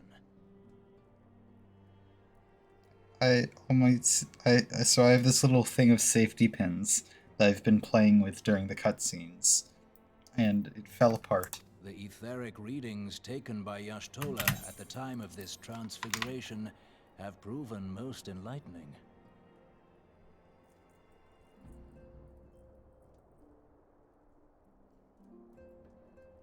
The disruption to the flow of ether was sudden and dramatic. So tangible was the agitation, I scarce had need of my goggles. I forgot what your goggles do. The significance of Y'shtola's readings might better be understood in the context of mine own, taken at the instant of the Lord of Levin's demise. Unlike the Primal, the Sahagin was not subject to etheric dissipation. I've been saying Y'shtola.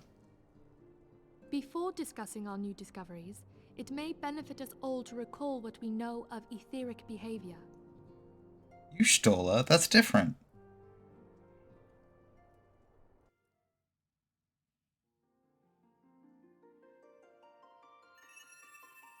Let us begin at what some might call the end.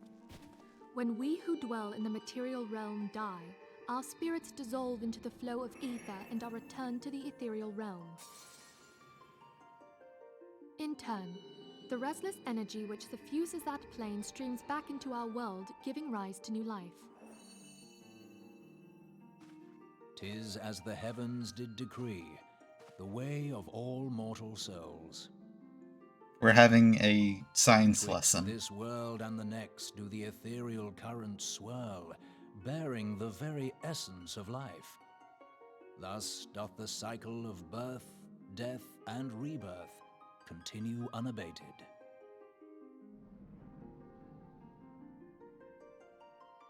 Primals behave somewhat differently. In order to manifest and then maintain a physical presence in this realm, they must consume vast quantities of ether, most often in the form of crystals. Though they may seem to live, their flesh is but ether given shape.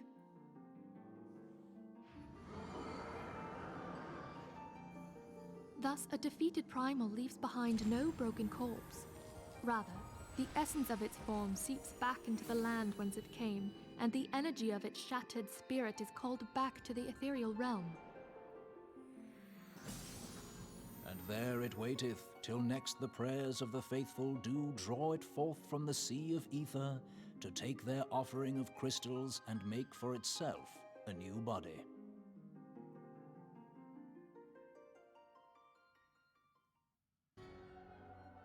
Which brings us on to the third group, the so-called immortals.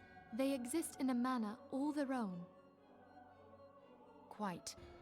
Even as the Sahagin Elder fell to the Admiral's musket shot, I witnessed the release of an ethereal cloud, which immediately took possession of a nearby minion. A soul that dissipateth not upon the death of the flesh. The secret of life everlasting, and in the claws of a Sahagin no less. But I wonder, what would happen to one of these obstinate spirits should there be no suitable host for it to claim? If mortal death entails a return to the ethereal realm, it seems doubtful that the soul of an immortal would venture there. Nay, it merely withdraweth a distance, unto the shore of the ethereal sea, perchance, but no further. Yes, it exists in neither this realm nor the next, abiding instead in the space that lies between them. The Ascians took control of Thancred by means of a crystal of darkness, an artifact which, if our theories are correct, serves as a gateway to the place I have just described. Okay, wait. But when Thancred was defeated and La Habrea was excised from his body, he just had a new body right there. He didn't have to take over another body. I was hoping people had forgotten about that. I am sorry, my friend. For a mercy, the weary road of our research hath brought us unto an answer. The Sahagin ascended to an immortal state, but he did not possess a crystal of darkness through which to flee this realm. Thus was he consumed by Leviathan. If we could entrap the spirits of defeated Ascians in like manner, and thereby deny them resurrection...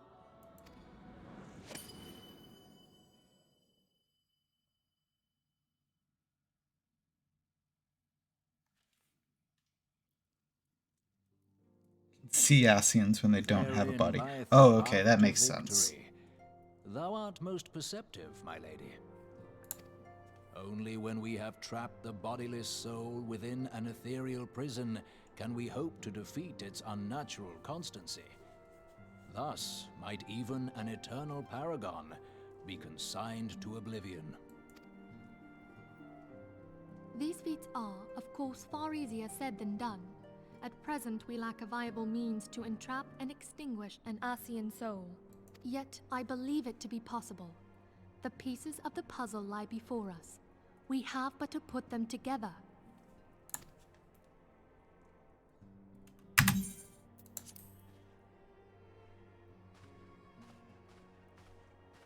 I will depart at once to convene with the sages of Sharlayan.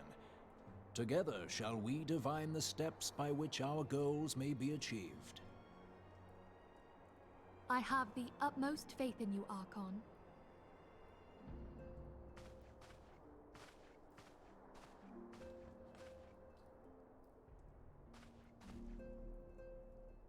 Beg pardon, antecedent, but I would raise one final matter. Even now, a Sharlayan survey party seeketh to ascertain the fate of the students of Baldessian. Their findings shall soon be known to us. Though you harbor feelings of dread, I bid you surrender not to sorrow, but abide instead in hopeful prayer. I shall, Archon. Thank you.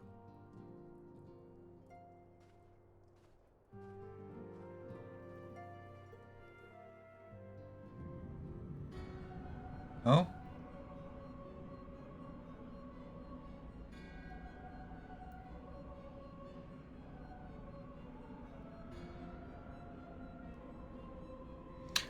The Lord. Oh God. Stop. Stop. That was too fast. I missed that one. Inferno, Vortex, Crag, Whirl, and Levin. All have now been humbled by the bringer of light. The limitless potential of man. Heidelin's servant grows mightier by the day.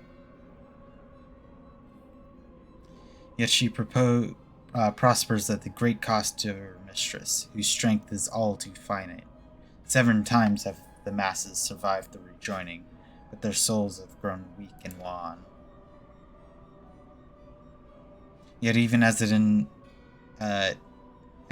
ineverates, the ARR empowers our master. All that remains is to nurture the strength of the gifted, to forge the final key. And that is the task to which we bend our every effort. La Brea? Yo, it's him. Divine seeds were ever wont to quicken Eorza's fertile soil. We need only lead man to the field, and by their eager hands shall a new deity arise. That which was shattered shall be made anew, and the one true God shall come again.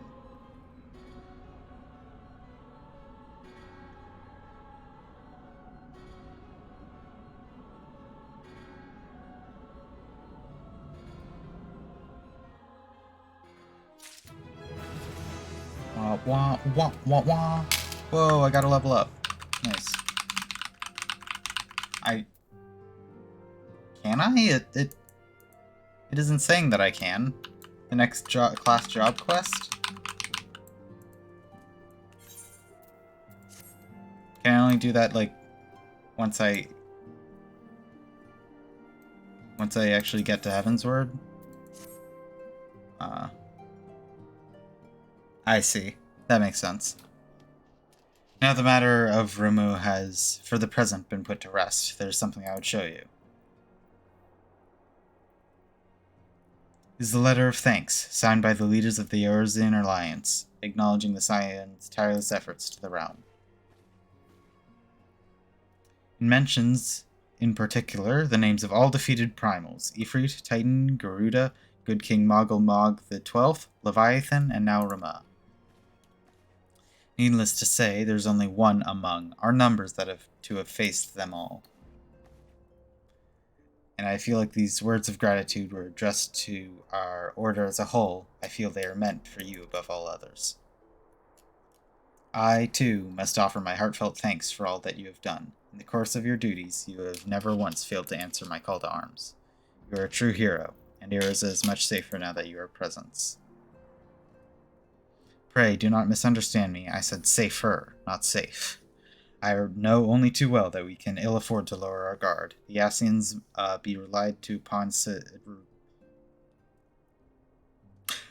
Ascians may be relied upon to sow chaos in this realm until such time as they are forced to stop.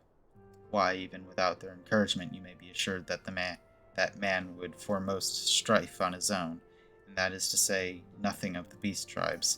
Unless we learn to live in harmony, the primals too will return to plague us again. And yet, despite all this, your deeds serve to inspire the people, to give them hope for a better tomorrow. There's no greater gift. I actually messed up with saying that. That was, I'm just reading the words, and I accidentally said that. That we have the courage to strive for what might otherwise seem an impossible peace. We owe in no small part to the dangers you've faced on our behalf, and the people you have won over to our cause in so doing. Our list of enemies has ever been long, but think of the allies whom we are now blessed. Of the sylphs of Little Solace, who wish not of conflict. The Alamigans and the Domans who stand with us, determined to halt the dread march of the Empire. And then there are many unsung individuals who have gathered here in Revenant's Toll, honest men and women who seek to employ their skills for the good of all. Of course, when speaking of our greatest allies, we must not forget those closest to us, by which I mean our fellow Scions. Thanks to their many and varied talents, our order is uniquely equipped to combat the far-reaching corruptions of the Asians, and combat it we shall. Your enthusiasm is truly heartwarming and antecedent. Given our embarrassing wealth of allies, I trust it would not inconvenience you unduly if I absent myself for a time. Is this Alphino? Ah, yes, let's go. I'm so good at video games. Alphino, I take it the troubles in Ulda no longer require your attention. There are yet some rumblings of discontent, but the air of simmering violence is largely dissipated. It is to report such that I stand before you now. That, and to speak with you concerning a new organization we discussed. I have a message for you from LA. You recall the refugee girl, the one whose parents were missing? They were found unharmed. She wished me to pass on her thanks to you. Great. Why, Alphanode, am I to understand you made the effort to remember the poor girl's name? I look forward to reading all about her in your report. I do hope you left nothing out.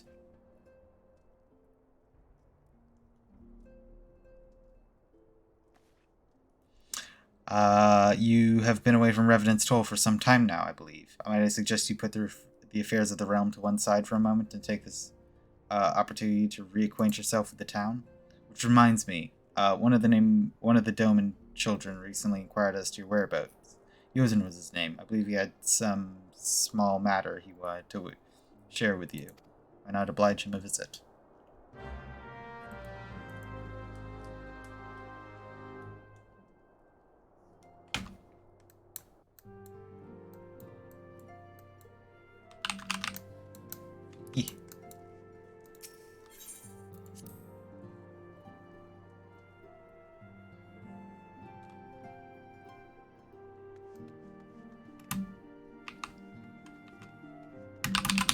Oh, it's this way. Hello. Hi, children.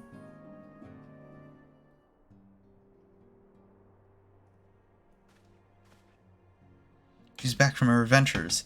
We heard you were off fighting primals, and that they're some of the strongest enemies you could ever face. I wish I could have seen you in battle. Well, the two I fought today were actually pretty easy. Anyway, we all want to be heroes too, so we formed our very own Doman Adventurers Guild to protect all the Domans.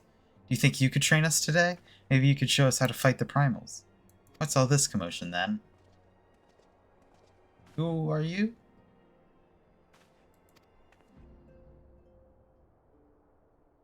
So it would seem. Welcome home.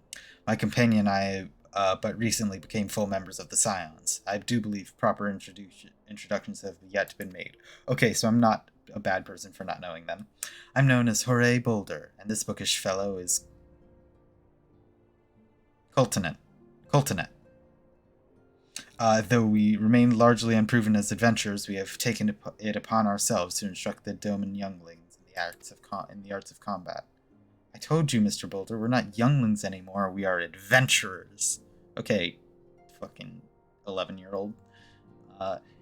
And we were just asking Miss Artemis if she could give us some special training. You think we're ready to hunt monsters aside her? Well, you've certainly been diligent with your drills, but I'm afraid the fiends of Mordana are still ever so slightly too dangerous for you. I have a counter-proposal. What if I were to cross swords? A demonstration of skill at arms, if you will. If I didn't know you better, and I do, I'd say you're merely seeking to test yourself against a legend. Well, mayhaps I can. But what matters the motive when the children stand to learn so much from the lesson? What say you? Would you contest a spar with me? Sure, why not? It's not like I have a choice in the matter. We're to have a tournament. Come on, everyone, we must prepare our gear for an outing.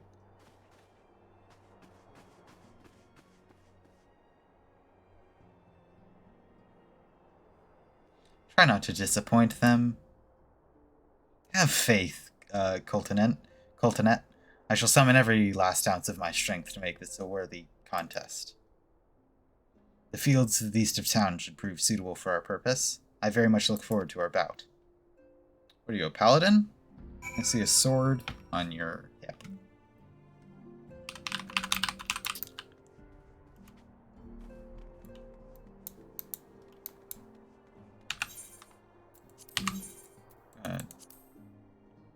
gladiator. Because all of the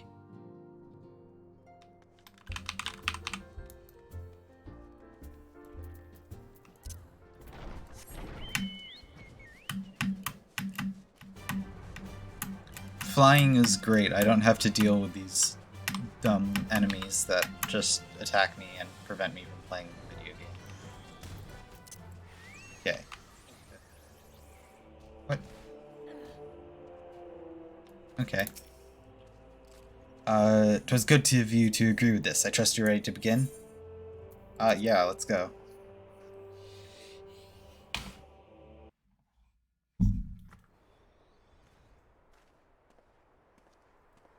Very well, let's not keep the younglings waiting any longer.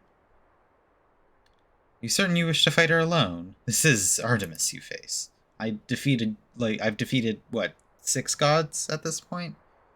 5 gods and a godslayer? What better way to test my mettle? Pray allow me to attempt some first round unaided. After all, 'twas the hero's legend that led me to join the Sirens to begin with. Without Artemis to inspire my efforts, I would not be half the warrior I am today. Your point is well made, but remember, this is for the children's sake as well as your own. Should it appear the contest will end too swiftly, I shall add my spells to your blade work. I can fight 2-on-1. You haven't begun yet, have you?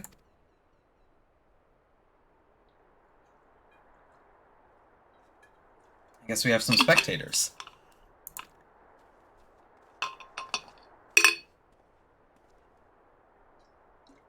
I told everyone I could find. Thought you could use the crowd to cheer you on. Yes, and there are still more to come. When I mentioned Artemis's name, the reaction was quite enthusiastic. Why, my own popularity seems a bit sickly shade in comparison.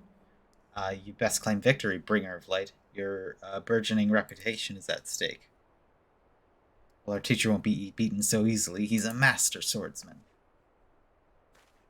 You can win, Mr. Boulder. Aha. We shall soon see. On your guard.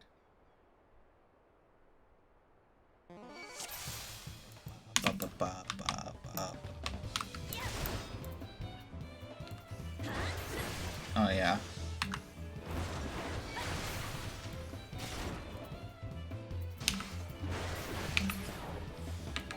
Oh, bud.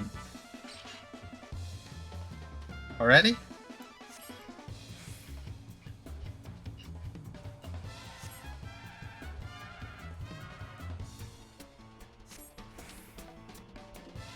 I wasted my berserk.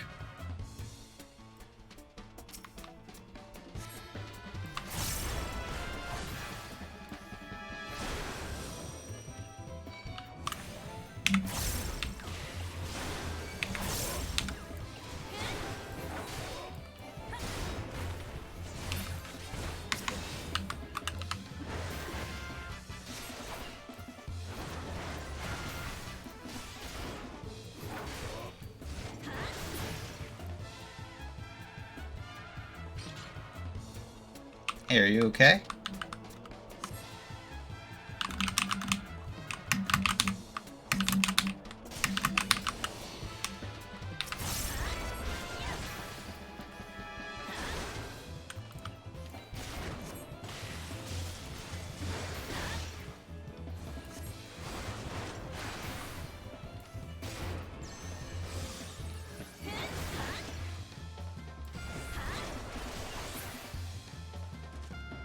Oh, bud.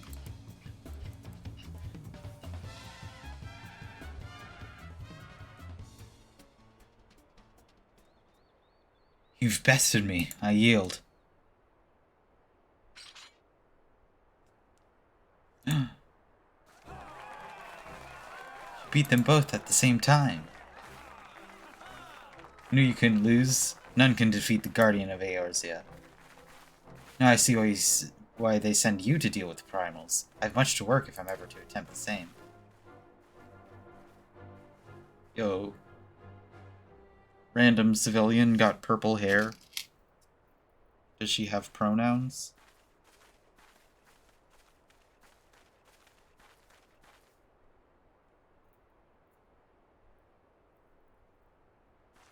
Impressive as always. 'Tis a pleasure to witness the spectacle of your martial prowess. And judging by the smiles on these many faces, they too appreciate the hard-won strength that keeps the perils of the realm at bay. Guardian of Eorzea. Yes, that is the most fitting title. Do you recall when we first met? 'Twas at the memorial service for the Battle of Carteneau. At the time I was attempting to understand with this land of Eorzea.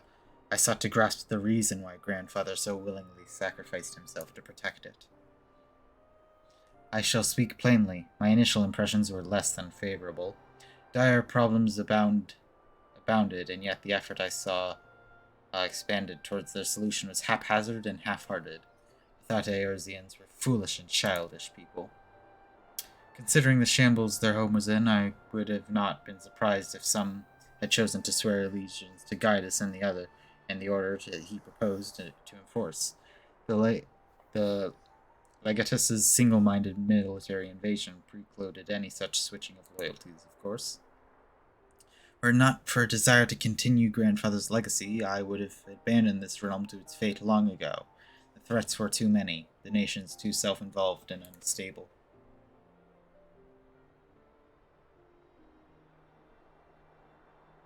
'Twas you who convinced me the salvation of Eorzea was possible.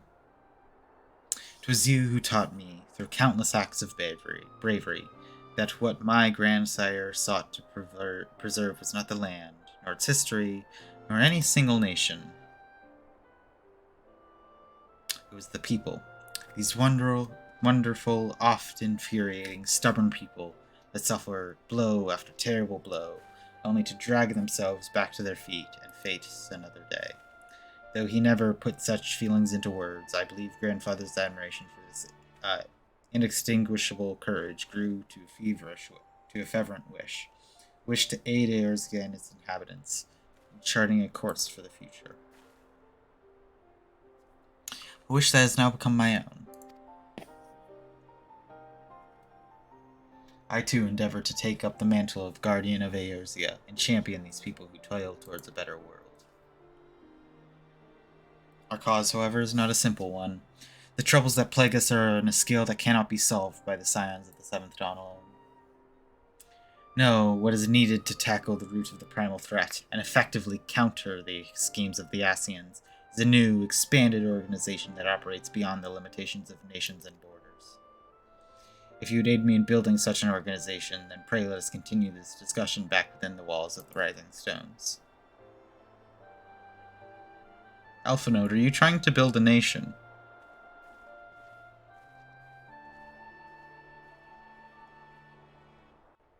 Or Alphano? I don't know, I've gotten used to saying his name as Alphanode. Okay.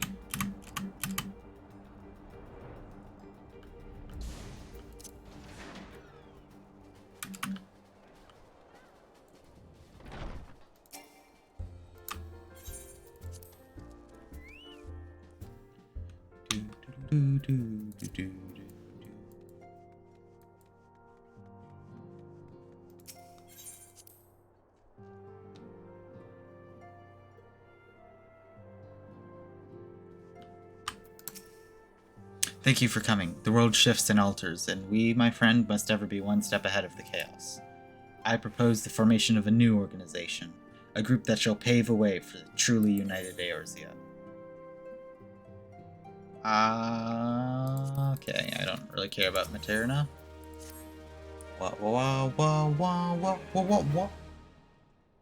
Pray forgive me if I tread over old ground, but I would first speak to the grand plan. Since the advent of the Seventh Actual Era, the leaders of three nations have been deliberating over an accord that seems to bring the desperate forces of Eorzea together in a single entity. A realm-wide grand company, if you will. The military might of such an institution would be drawn from every corner of the land, directed against threats that no single nation could hope to overcome alone. Yet while the purpose of this hypothetical organization is undisputed, the logistics of its formation have become the source of endless debate. And the longer these discussions continue, the more I sense an impetus towards unification draining away. Thus have I been campaigning for the creation of what might be considered a trial company. It will be on a much smaller scale than what we hope to eventually achieve, but capable of the same manner of unrestricted operation accorded to the Scions. It is my hope that a successful utilization of such a force will lend momentum to the lagging deliberations. Also, being a primarily military outfit, I mean to assuage fears of its misuse by placing a fledgling organization under the authority of the antecedent. The Scions work tirelessly to protect Eorzea and its people. But as you have witnessed with your refugee revolt, there are limitations to what even we can achieve. With this new company under the Scion's command, however, we will be capable of responding to a wider range of difficulties without straining our resources or overtaxing your formidable talents. The goals of my proposed organization and those of the Scions are ultimately identical, a point conceded by all concerned. Before I can move forward with establishing this precursor to the true Borderlanding Grand Company, 'tis yet necessary that I visit the three leaders and gain their official approval. A tiresome and time-consuming task, which is why I would ask that you accompany me on the journey and attend the business of recruiting inaugural members while I otherwise engage with the bureaucratic formalities. Thank you. 'Tis reassuring indeed to know that the bringer of light and her discerning eye will be selecting our future allies. Our first destination will be Limsa Lominsa. Let us rendezvous at Bulwark Hall. Great.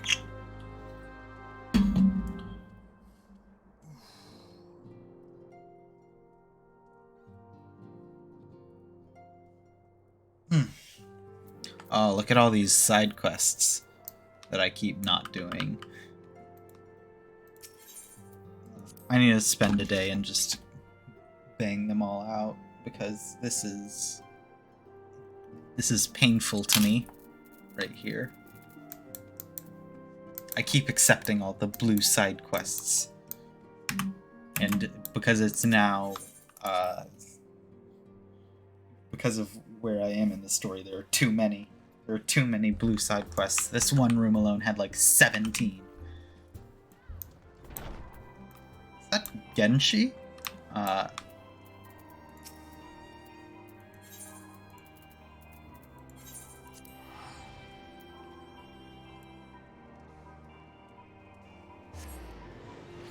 Or alternatively, Raiden from Metal Gear Rising Vengeance.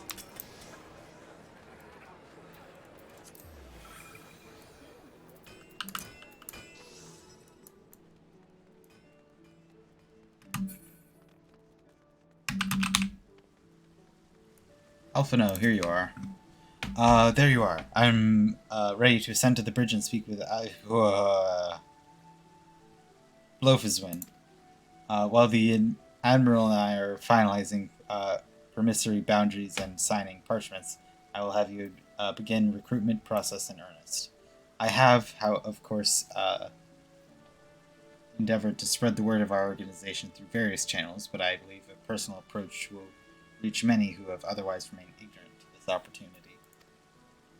As for your potential members, 'tis no matter should they already be pledged to another institution, only that they are willing to lend their strength when the situation demands it. And you needn't range into countryside. The upper decks alone are populated with sufficient candidates to suit our purpose. Once you're satisfied with your recruiting efforts, meet me at the airship ticket counter. The airship ticket counter might prepare for the next leg of our journey. Great.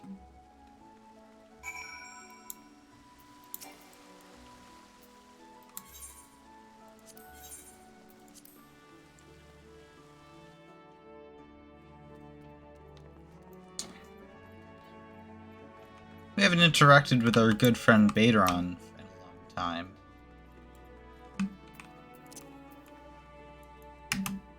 It's kind of forgotten about after we leave Lominsa for the greater world.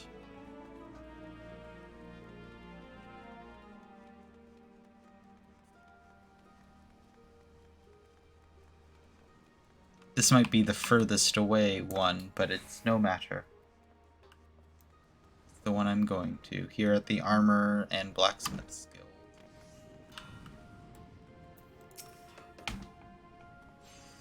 While I do admire the scope of your ambition, my responsibilities here at keeping close to the Forge, I have not the time to be trapezing hither and yon across the realm. Should you require my skills as an armorer, I might be willing to accept some special commissions.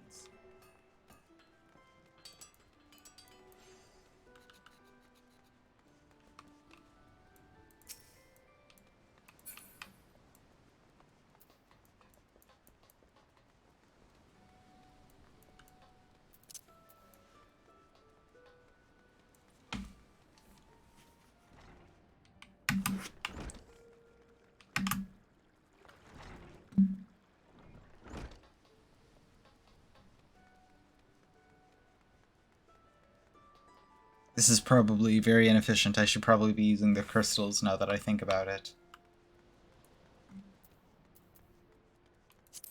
What? Why does it tell me that? Is that like free company? Even still, like, I don't care. I'd not forget an adventurer brave enough or daft enough to seek the shortcut into Titan's bedchamber. Remember O'Real, don't you? Formerly the Company of Heroes. Free whistles at Bronze Lake? It ain't often I drag my arse out of Limsa for a drink, but I'm right glad I did. How fare you these days? You're looking to put together a new crew. Top-tier work. Sounds like a right lark, it does. Alrighty, lass. Count me in. The heroes may have gone their separate ways, but I ain't ready to climb over into me grave just yet.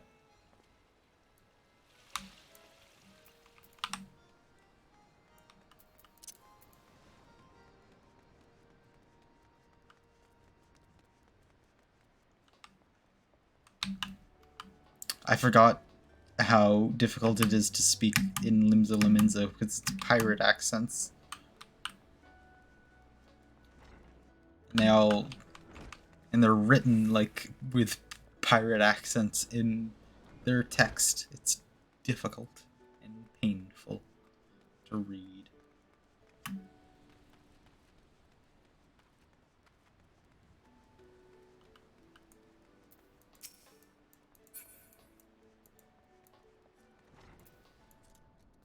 Oh hey, I remember you. Great.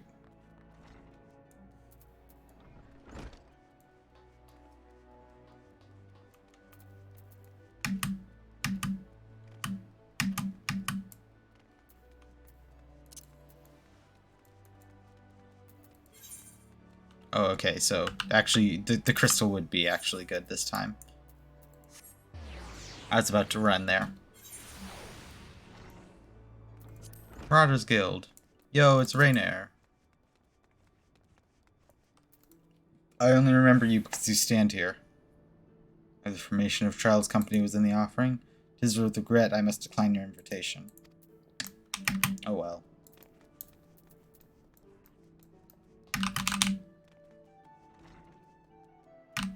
Ah.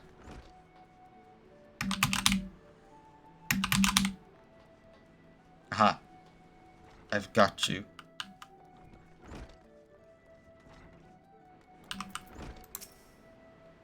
Your organization with the freedom to operate with territorial impunity?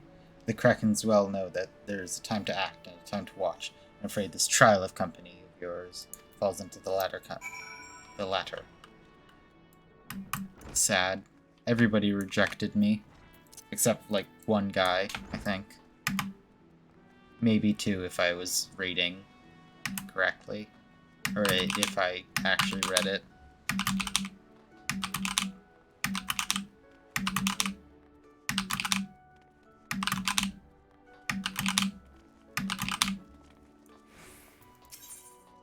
Airship landing. Airship landing.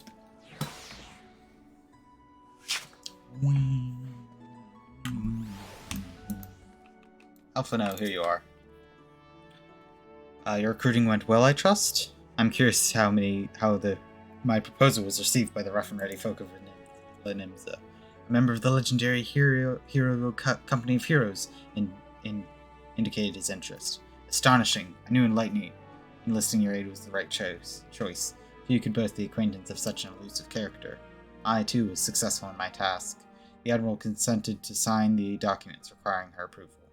I can only hope that my visit with the Elder Seedseer proceeds as smoothly.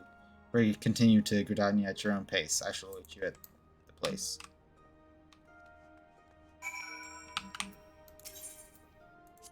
Might as well use this instead of paying more to get to Gridania like I normally do.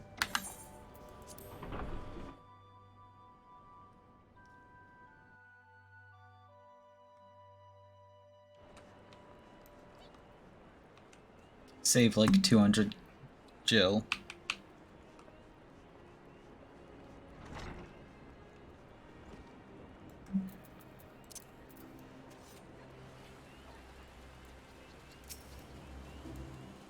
What class are you?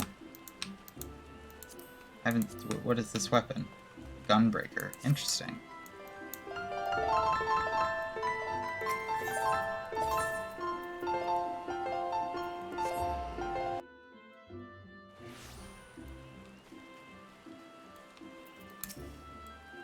Alphino, please, Alphino, let me interact with you. There are too many other people around you. My outings with the Elder Seedseer is due to commerce momentarily. I'd be grateful if you would once again see more to the task of recruitment here in Gridania. After you deem well the potential candidates has run dry, let us rendezvous at the airship ticket counter as before. Great.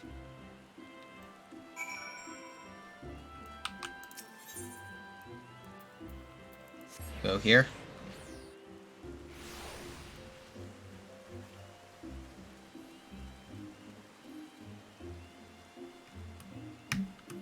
Ah!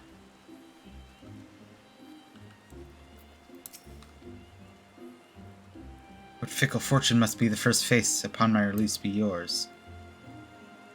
Could it be you don't remember me? It's I, Laurentius, the man whose crimes you exposed. I was a whaler, a regular patient. Yeah, no. I was selling maps and supplies to the Garleans before you and those red-belly poachers just mopped the forest floor with my erstwhile employers. Hear now just how many criminals have you dealt with that my innocuous tale ignites not the slightest flicker of remembrance. The last set of my past, the better, I suppose. And what of you, adventurer? What business brings you to this part of Gridania? Recruiting, eh? What's your policy on reformed convicts? As matters stand, the Woodwheelers have not more to do with me. This may be the second chance I was hoping for. Revenant's toll, you say? I shall leave at once. You shall not regret this, I promise you. I'm a changed man. Great.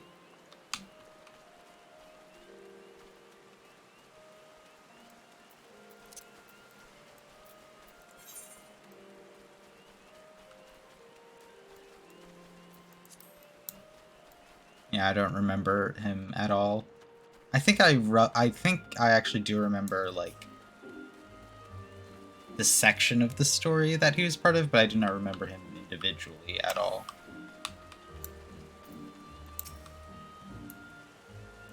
Grandfather, you must call it a day. Let us return to the guild and rest ere your tormented back. Terribly sorry. It's been some time since our paths crossed outside of the Copperbell mines. Why, you were barely more than an honest adventurer back then. Look how far you've come.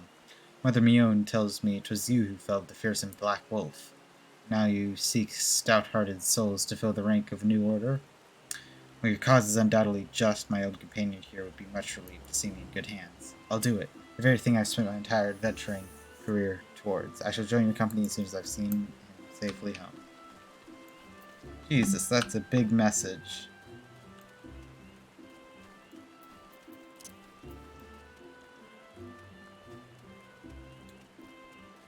I feel like I don't have to fully read out all of these people's things. I can kind of just skim it. Cannot accept. Sad. Okay. Bye.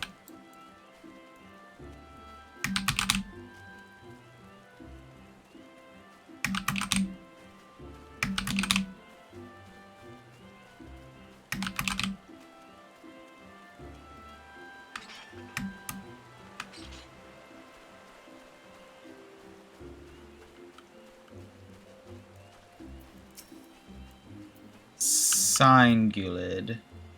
Sign Guild. Same guild. It is not often a guild officer myself gets recruited. I refuse your invitation until organization is more organized. Great. Love it.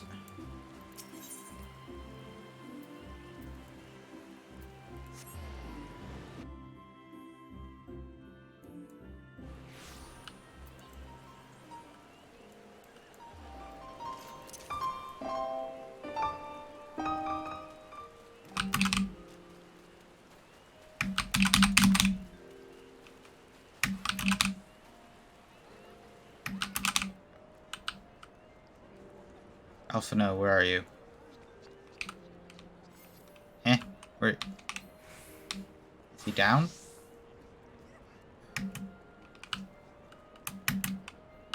I can't go down. Okay, good.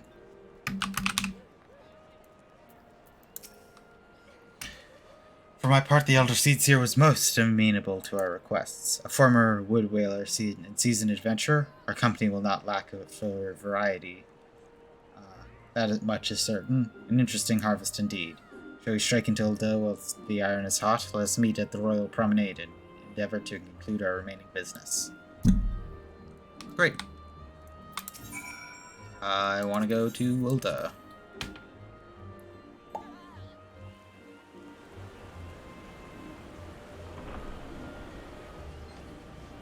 There's something so funny to me about how I'm just standing perfectly still on this airship as it like tilts and turns and goes into the sky.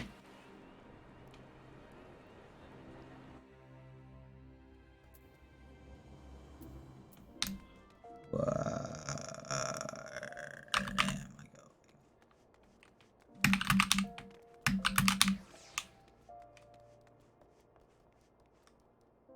Wait,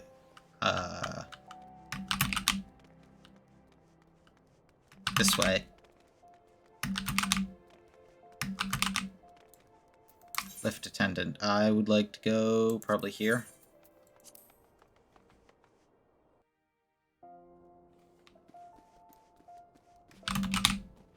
I feel like Ulda gets the spotlight the most when it comes to like the story so far. Okay, I'm here where I am. Like it's Ulda, then Limsa Lominsa, then Gridania for like main story quest so far, with like who's getting the most spotlight. The Gilded City, where one's fortune defines one's worth. I hope some manner of fortune is with us, and that this final leg proves as successful as the previous two. I suggest descending to the lower level before beginning your recruitment efforts. I do not think the Sultana would take kindly to us poaching from our personal guard. Let us meet back here at the promenade when our respective tasks are complete. Good hunting.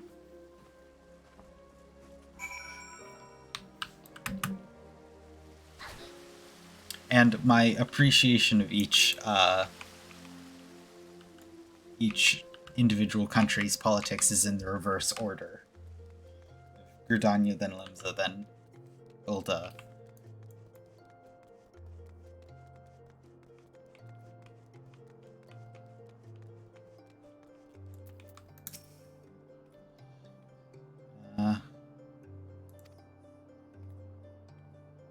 Funded by corrupt coin, by syndicate money. If you think you're recruiting just for a just cause, you're a bigger fool than you took before.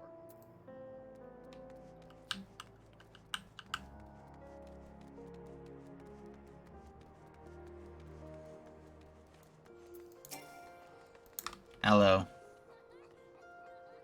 Ilms of the realm entire? Listen, friend, I can scarce bear the complaints of the next all over, let alone the conundrums of a neighboring nation.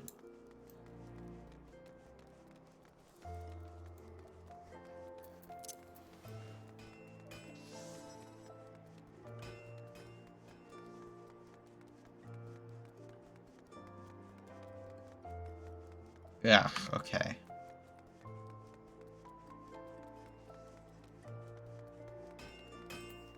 Maybe I should actually, like, look at a map instead of just trusting that it's gonna work out.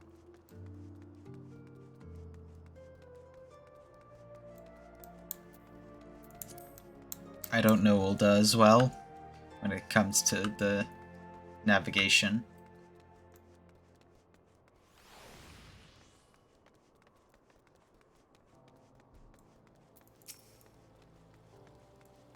I need to get around to doing that. Do you remember me, perchance? I'm, the church... Thank you again for timely. Most upsetting business. Are you here with your companion of Thancred, was it? 'Tis new companions you seek, then. Your proposed organization sounds like a powerful. My place is the Church of the Children. I see. That makes sense. Oh, I didn't need to go up.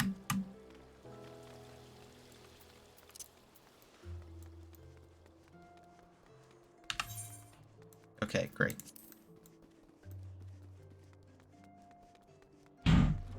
At the Weavers Guild. You should recruit me? Is this some new fashion manner of propositioning? I'm afraid you're wasting your time. I've already spoken. This lady has already spoken for. Good day to you. Oof, I'm not getting a lot of people here. I guess these people are more resistant at helping others.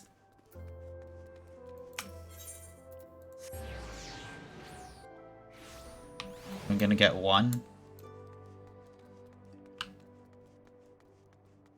Wilred. I don't know who you are. Oh, you're you. You're you.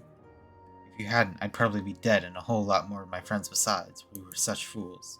Anyway, that disaster really got me thinking about our homeland and about the outsider who saved us from ourselves. I realized how easily I'd been manipulated and vowed to make more of myself a more worldly man. So here I am.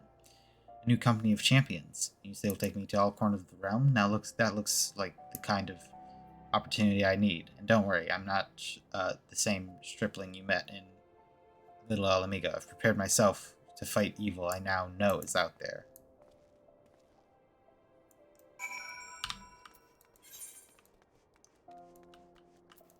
Okay, cool. Where is a crystal?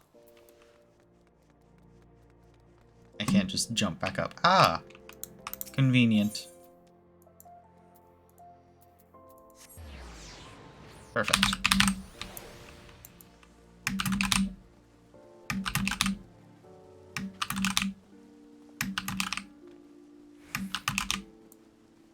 Also know I've gotten one person who tried to kill me earlier.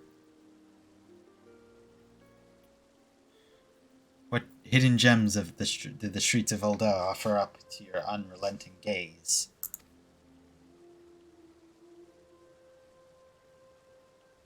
A single Alamigan youth. You've certainly given us an admirable start, even if our ranks are yet somewhat thin. In these troubled years following the calamity, talk of AR's salvation must seem akin to grasping at clouds. But there are those who have risen to the challenge nonetheless, and hope that inspires these people was born in no small part from the victories you yourself have won. Thank you. I will not squander the precious gift you've placed into my keeping. These recruits will become the foundation of a new beginning. And yes, we are free to begin. As you have no doubt surmised, the Sultana has graced my trial company with her blessings. Our first wave of recruitment is over, the documents signed, and the finances secure. There's naught to prevent me from taking the next step. You were concerned by the Syndicate's involvement, as was I. Thus was the origin of every coin of their contribution carefully scrutinized and recorded. This organization will not be built on corruption. Naturally, I would prefer not to rely upon outside sources at all, but even my family's substantial coffers could not sustain a venture of this magnitude. And for rumors of doubt surrounding this enterprise, well, such things shall plague us until the company has a chance to prove its worth.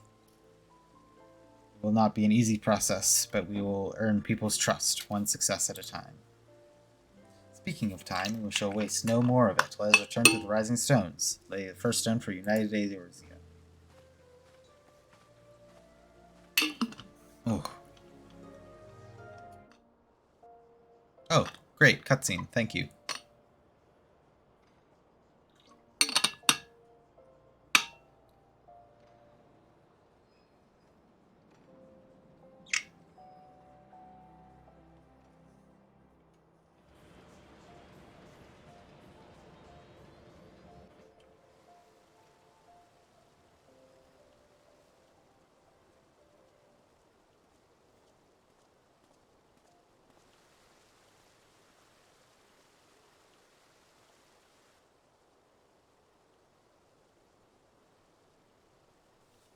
Tell me, General, what think you of Alfino's bold endeavor? I think it is more than bold, Your Grace. His organization would pave the way for a united Eorzea. Well do I understand his impatience, since facing the common threat of the Ultima weapon, our nations have seemed farther apart, not closer together. Considering the many problems we face, should we not be glad that someone else is taking the initiative? We have all pledged our cooperation, yet the grumbling continues behind closed doors. Ul'dah is not alone in her duplicity. I myself have doubts as to the good this organization will achieve. With the inclusion of the finest soldiers of the 3 grand companies, it promises to be a fearsome military body. But whom will it serve? Even under the watchful gaze of the Scions, it is not unthinkable that such a force could perpetrate a great wrong. Does it not concern you that a significant proportion of its financial backing came from the coffers of the Syndicate? That those unprincipled worms might forge this extraordinary gathering of warriors into a private army? I have trust in the Scions, Your Grace. They have spared us no end of trouble at the hands of the Primals. If they seek reinforcements, I deem it unwise to deny them. Who's the As for their Syndicate? finances, full That's many something give I've missed. generously. And though our nobles proffered a sizable sum, their coin did not spill from the pockets of Lolorito and his cronies. And what of the presence of our stalwart adventurer friend in this endeavor? I doubt the Warrior of Light would betray our cause. Yes, there is that, I suppose. Yet I have known people to change. Whether we will or no, the events of the age hurl us this way and that, like a dust devil skipping across the sands. Cannot be done about Telechi? I have explored all avenues available to us, Your Grace. But as Ul'dah law now stands, we lack the evidence to convict him of any crime. To arrest him on spurious grounds would only play into his hands.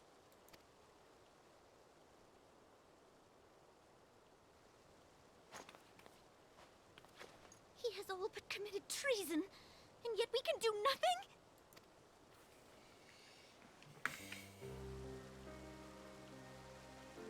Then what good our government? What worth the royal house? How deplorable this mockery of justice!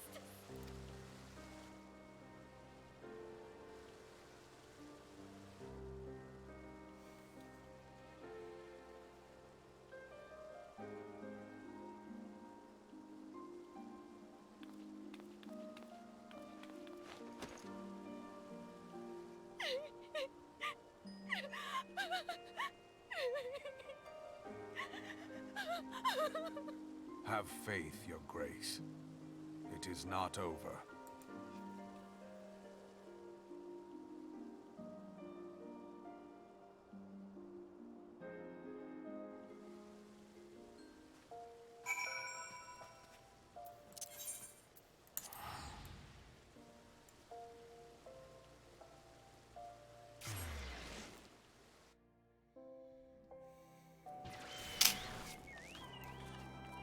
Okay.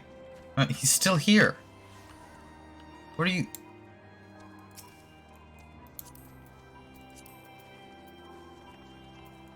What?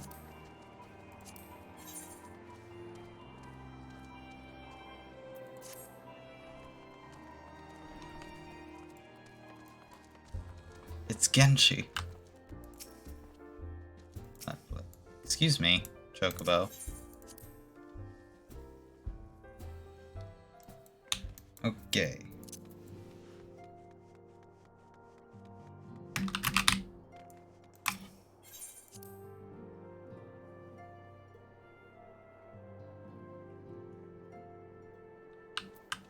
Alphano? As another journey I soon wish to repeat, but I cannot pause to rest. The culmination of all our efforts is at hand. I must see to preparations for the inaugural ceremony. Thank you for allowing me to monopolize your services. I am certain the antecedent will be relieved to see you free for other duties.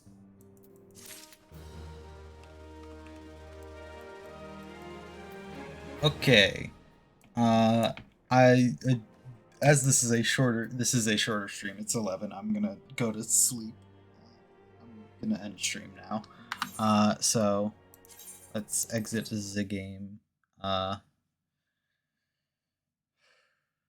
Let's see. Who can I raid? Oh, Robert started streaming at the exact time I did, which means we can probably raid him. Twitch.tv. Let's raid Robert, I believe. Unless no one's streaming. Is no one streaming? I guess no one's streaming. Well, I guess in that case, never mind. I'll just end stream. So yeah, good night, bye. Make sure, I hope you either have had or having or will have a great day. Subscribe to me on Twitch, follow me on Twitch, join my Discord, follow my Twitter. That's all of my promotion.